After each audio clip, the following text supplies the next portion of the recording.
ਵਾਹਿਗੁਰੂ ਸਾਹਿਬ ਜੀ। ਇੱਕ ਓੰਕਾਰ ਸਤਨਾਮ ਕਰਤਾ ਪੁਰਖ ਨਿਰਭਉ ਨਿਰਵੈਰ ਅਕਾਲ ਮੂਰਤ ਅਜੂਨੀ ਸੈਭੰ ਗੁਰ ਪ੍ਰਸਾਦ ਜਪ। ਆਦ ਸਚ ਜੁਗਾਦ ਸਚ ਹੈ ਭੀ ਸਚ ਨਾਨਕ ਹੋਸੀ ਭੀ ਸਚ। ਠੀਕਰ ਫੋਰ ਦਲੀਸ਼ ਸਿਰ ਪ੍ਰਭਪੁਰ ਕੀਆ ਭਿਆਨ ਤੇਗ ਬਹਾਦਰ ਸੀ ਕਿਰਿਆ ਕਰੀ ਨ ਕਿਨਹੁ ਆਨ। ਤੇਗ ਬਹਾਦਰ ਕੇ ਚਲਤ ਭਇਓ ਜਗਤ ਕੋ ਸ਼ੋਕ। ਹੈ ਸਭ ਜਗ ਭਇਓ ਜੈ ਜੈ ਜੈ ਸੁਰਲੋਕ। ਜਉ ਤਉ ਪ੍ਰੇਮ ਖੇਲਣ ਕਾ ਚਾਉ ਸਿਰ ਧਰ ਤਲੀ ਗਲੀ ਮੇਰੀ ਆਓ। ਇਤ ਮਾਰਗ ਪੈਰ ਤਰੀਜੈ ਸਿਰ ਦੀਜੈ ਕਾਣ ਨਾ ਕੀਜੈ। ਇਤ ਮਾਰਗ ਪੈਰ ਤਰੀਜੈ ਸਿਰ ਦੀਜੈ ਕਾਣ ਨਾ ਕੀਜੈ। ਜੁਗੋ ਜੁਗ ਅਟਲ ਕਿਰਪਾ ਨਿਧਾਨ ਮਿਹਰਾਮਤਾਂ ਦੇ ਸਾਗਰ ਮਾਲਕੇ ਜਹਾਨ ਸ਼ਬਦ ਦੇ ਮੁਜੱਸਮੇ ਧੰਨ ਸ਼੍ਰੀ ਗੁਰੂ ਗ੍ਰੰਥ ਸਾਹਿਬ ਮਹਾਰਾਜ ਜੀ ਦੀ ਪਾਵਨ ਪਵਿੱਤਰ ਹਜ਼ੂਰੀ ਅੰਦਰ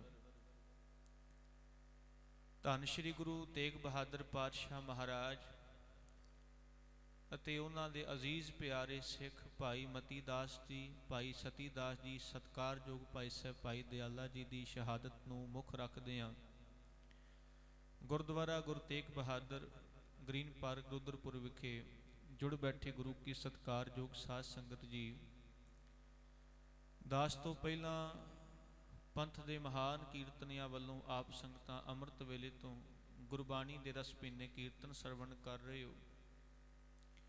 ਸਟੇਜ ਸੈਕਟਰੀ ਦੀ ਸੇਵਾ ਨਿਭਾ ਰਹੇ ਸਾਡੇ ਸਤਿਕਾਰਯੋਗ ਵੀਰ, ਸਾਡੇ ਸਤਿਕਾਰਯੋਗ ਭਾਈ ਸਾਹਿਬ ਭਾਈ ਫਤਿਹਜੀਤ ਸਿੰਘ ਜੀ, ਜੋ ਬਹੁਤ ਜਿੱਥੇ ਉਹਨਾਂ ਨੂੰ ਗੁਰਬਾਣੀ ਦੇ ਕੀਰਤਨ ਦਾ ਗਿਆਨ ਮਾਲਕ ਨੇ ਬਖਸ਼ਿਆ, ਉੱਥੇ ਨਾਲ ਇਤਿਹਾਸ ਦੀ ਵਿਚਾਰ ਦੀ ਵੀ ਬੜੀ ਵੱਡੀ ਸਿੱਖਿਆ ਭਾਈ ਸਾਹਿਬ ਜੀ ਦੇ ਕੋਲ ਮਾਲਕ ਦੀ ਬਖਸ਼ਿਸ਼ ਵੱਲੋਂ ਹੈ। ਜਿੱਥੇ ਆਪ ਸੰਗਤਾਂ ਦੇ ਸਨਮੁਖ ਉਹ ਵੀ ਟਿਊਕ ਮਾਤਰ ਪੰਛੀ ਝਾਤ ਇਤਿਹਾਸ ਦੀ ਮਾਰ ਰਹੇ ਨੇ, ਆਓ ਉੱਥੇ ਦਾਸ ਨੇ ਵੀ ਯਤਨ ਕਰਨਾ ਹੈ ਧੰਨ ਗੁਰੂ ਤੇਗ ਬਹਾਦਰ ਸਾਹਿਬ ਜੀ ਦੇ ਜੀਵਨ ਚੋਂ ਕੁਝ ਵਿਚਾਰਾਂ ਆਪਾਂ ਸਾਂਝੀਆਂ ਕਰ ਸਕੀਏ। ਸਾਰੀ ਸੰਗਤ ਕਰੋ ਬਖਸ਼ਿਸ਼, ਗੁਰੂ ਫਤਿਹ ਪ੍ਰਵਾਨੋ, ਕੋਈ ਰਸਨਾ ਵਾਂਝੀ ਨਾ ਰਹਿ ਜੇ। ਸਤਿਕਾਰ ਸਹਿਤ ਆਖੋ ਵਾਹਿਗੁਰੂ ਜੀ ਕਾ ਖਾਲਸਾ ਵਾਹਿਗੁਰੂ ਜੀ ਕੀ ਫਤਿਹ। ਧੰਨ ਸ਼੍ਰੀ ਗੁਰੂ ਤੇਗ ਬਹਾਦਰ ਮਹਾਰਾਜ ਜੀ ਨੇ ਸ਼ਹਾਦਤ ਦਾ ਜਾਮ ਚਾਂਦਨੀ ਚੌਂਕ ਦਿੱਲੀ ਦੀ ਧਰਤੀ ਦੇ ਉੱਤੇ ਪੀਤਾ ਹੈ। ਹਰ ਸਾਲ ਆਪਾਂ ਗੁਰੂ ਸਾਹਿਬ ਜੀ ਦੇ ਇਹਨਾਂ ਦਿਨਾਂ ਵਿੱਚ ਪਾਤਸ਼ਾਹ ਜੀ ਦੇ ਇਤਿਹਾਸ ਨੂੰ ਪੜ੍ਹਦੇ ਸੁਣਦੇ ਹਾਂ। ਇਤਿਹਾਸ ਬਦਲਦੇ ਨਹੀਂ ਹੁੰਦੇ, ਉਹ ਹੀ ਰਹਿੰਦੇ ਨੇ। ਹਰ ਸਾਲ ਤਾਂ ਉਹ ਪੜਚੋਲੇ ਜਾਂਦੇ ਨੇ ਤਾਂ ਕਿ ਸਾਡੀ ਪੀੜ੍ਹੀ ਨੂੰ ਗੁਰੂ ਨਾਨਕ ਦੇ ਸਿੱਖਾਂ ਨੂੰ ਆਪਣੇ ਗੁਰੂਆਂ ਦਾ, ਆਪਣੇ ਸਿੱਖਾਂ ਦੇ ਜੀਵਨ ਦਾ ਬਿਉਰਾ ਪਤਾ ਲੱਗ ਸਕੇ ਤੇ ਆਉਣ ਵਾਲੇ ਜੀਵਨ ਵਿੱਚ ਉਹਨਾਂ ਇਤਿਹਾਸਕ ਗੱਲਾਂ ਤੋਂ ਆਪਣੀ ਜ਼ਿੰਦਗੀ ਵਿੱਚ ਸਾਂਝ ਪਾ ਸਕਣ, ਗਿਆਨ ਲੈ ਸਕਣ। ਕਿਉਂਕਿ ਜਿਹੜਾ ਸ਼ਹੀਦ ਸ਼ਬਦ ਹੈ ਨਾ, ਸਾਧ ਸੰਗਤ ਦਾ ਅਰਥ ਬਹੁਤ ਪਿਆਰਾ ਹੈ। ਸ਼ਹੀਦ ਤੇ ਸ਼ਹਾਦਤ ਦੋਨੋਂ ਸ਼ਬਦ ਹਿੰਦੀ ਦੇ ਵਿਰਸੇ ਦੇ ਨਹੀਂ। ਸ਼ਹੀਦ ਦਾ ਅਰਥ ਹੈ ਗਵਾਹ, ਸ਼ਹਾਦਤ ਦਾ ਅਰਥ ਹੈ ਗਵਾਹੀ। ਮੈਂ ਆਰੰਭ ਵਿੱਚ ਕਿਹਾ ਤਾਂ ਇਤਿਹਾਸ ਪੜਚੋਲਿਆ ਜਾਂਦਾ ਹੈ ਕਿ ਸਾਨੂੰ ਜੀਵਨ ਵਿੱਚ ਕੁਝ ਸਿੱਖਿਆ ਮਿਲ ਸਕੇ। ਹੁਣ ਸ਼ਹੀਦ ਨੇ ਸ਼ਹਾਦਤ ਸੈਂਕੜੇ ਸਾਲ ਪਹਿਲਾਂ ਦਿੱਤੀ ਹੈ, ਪਰ ਉਹਦੀ ਸ਼ਹਾਦਤ ਅੱਜ ਵੀ ਰਹਿੰਦੇ ਸਮੇਂ ਤੱਕ ਦੁਨੀਆ ਵਿੱਚ ਆਪਣੀ ਸ਼ਹਾਦਤ ਦੀ ਗਵਾਹੀ ਭਰਦੀ ਰਹੇਗੀ ਕਿ ਕਿਸ ਕਾਰਨ ਮੈਂ ਸ਼ਹੀਦੇ ਜਾਮ ਪੀਤਾ, ਕਿਸ ਕਾਰਨ ਇਸ ਸਰੀਰ ਨੂੰ ਵਾਰਿਆ ਜਿਹਨੂੰ ਤੂੰ ਸਾਂਭ ਕੇ ਰੱਖਣਾ।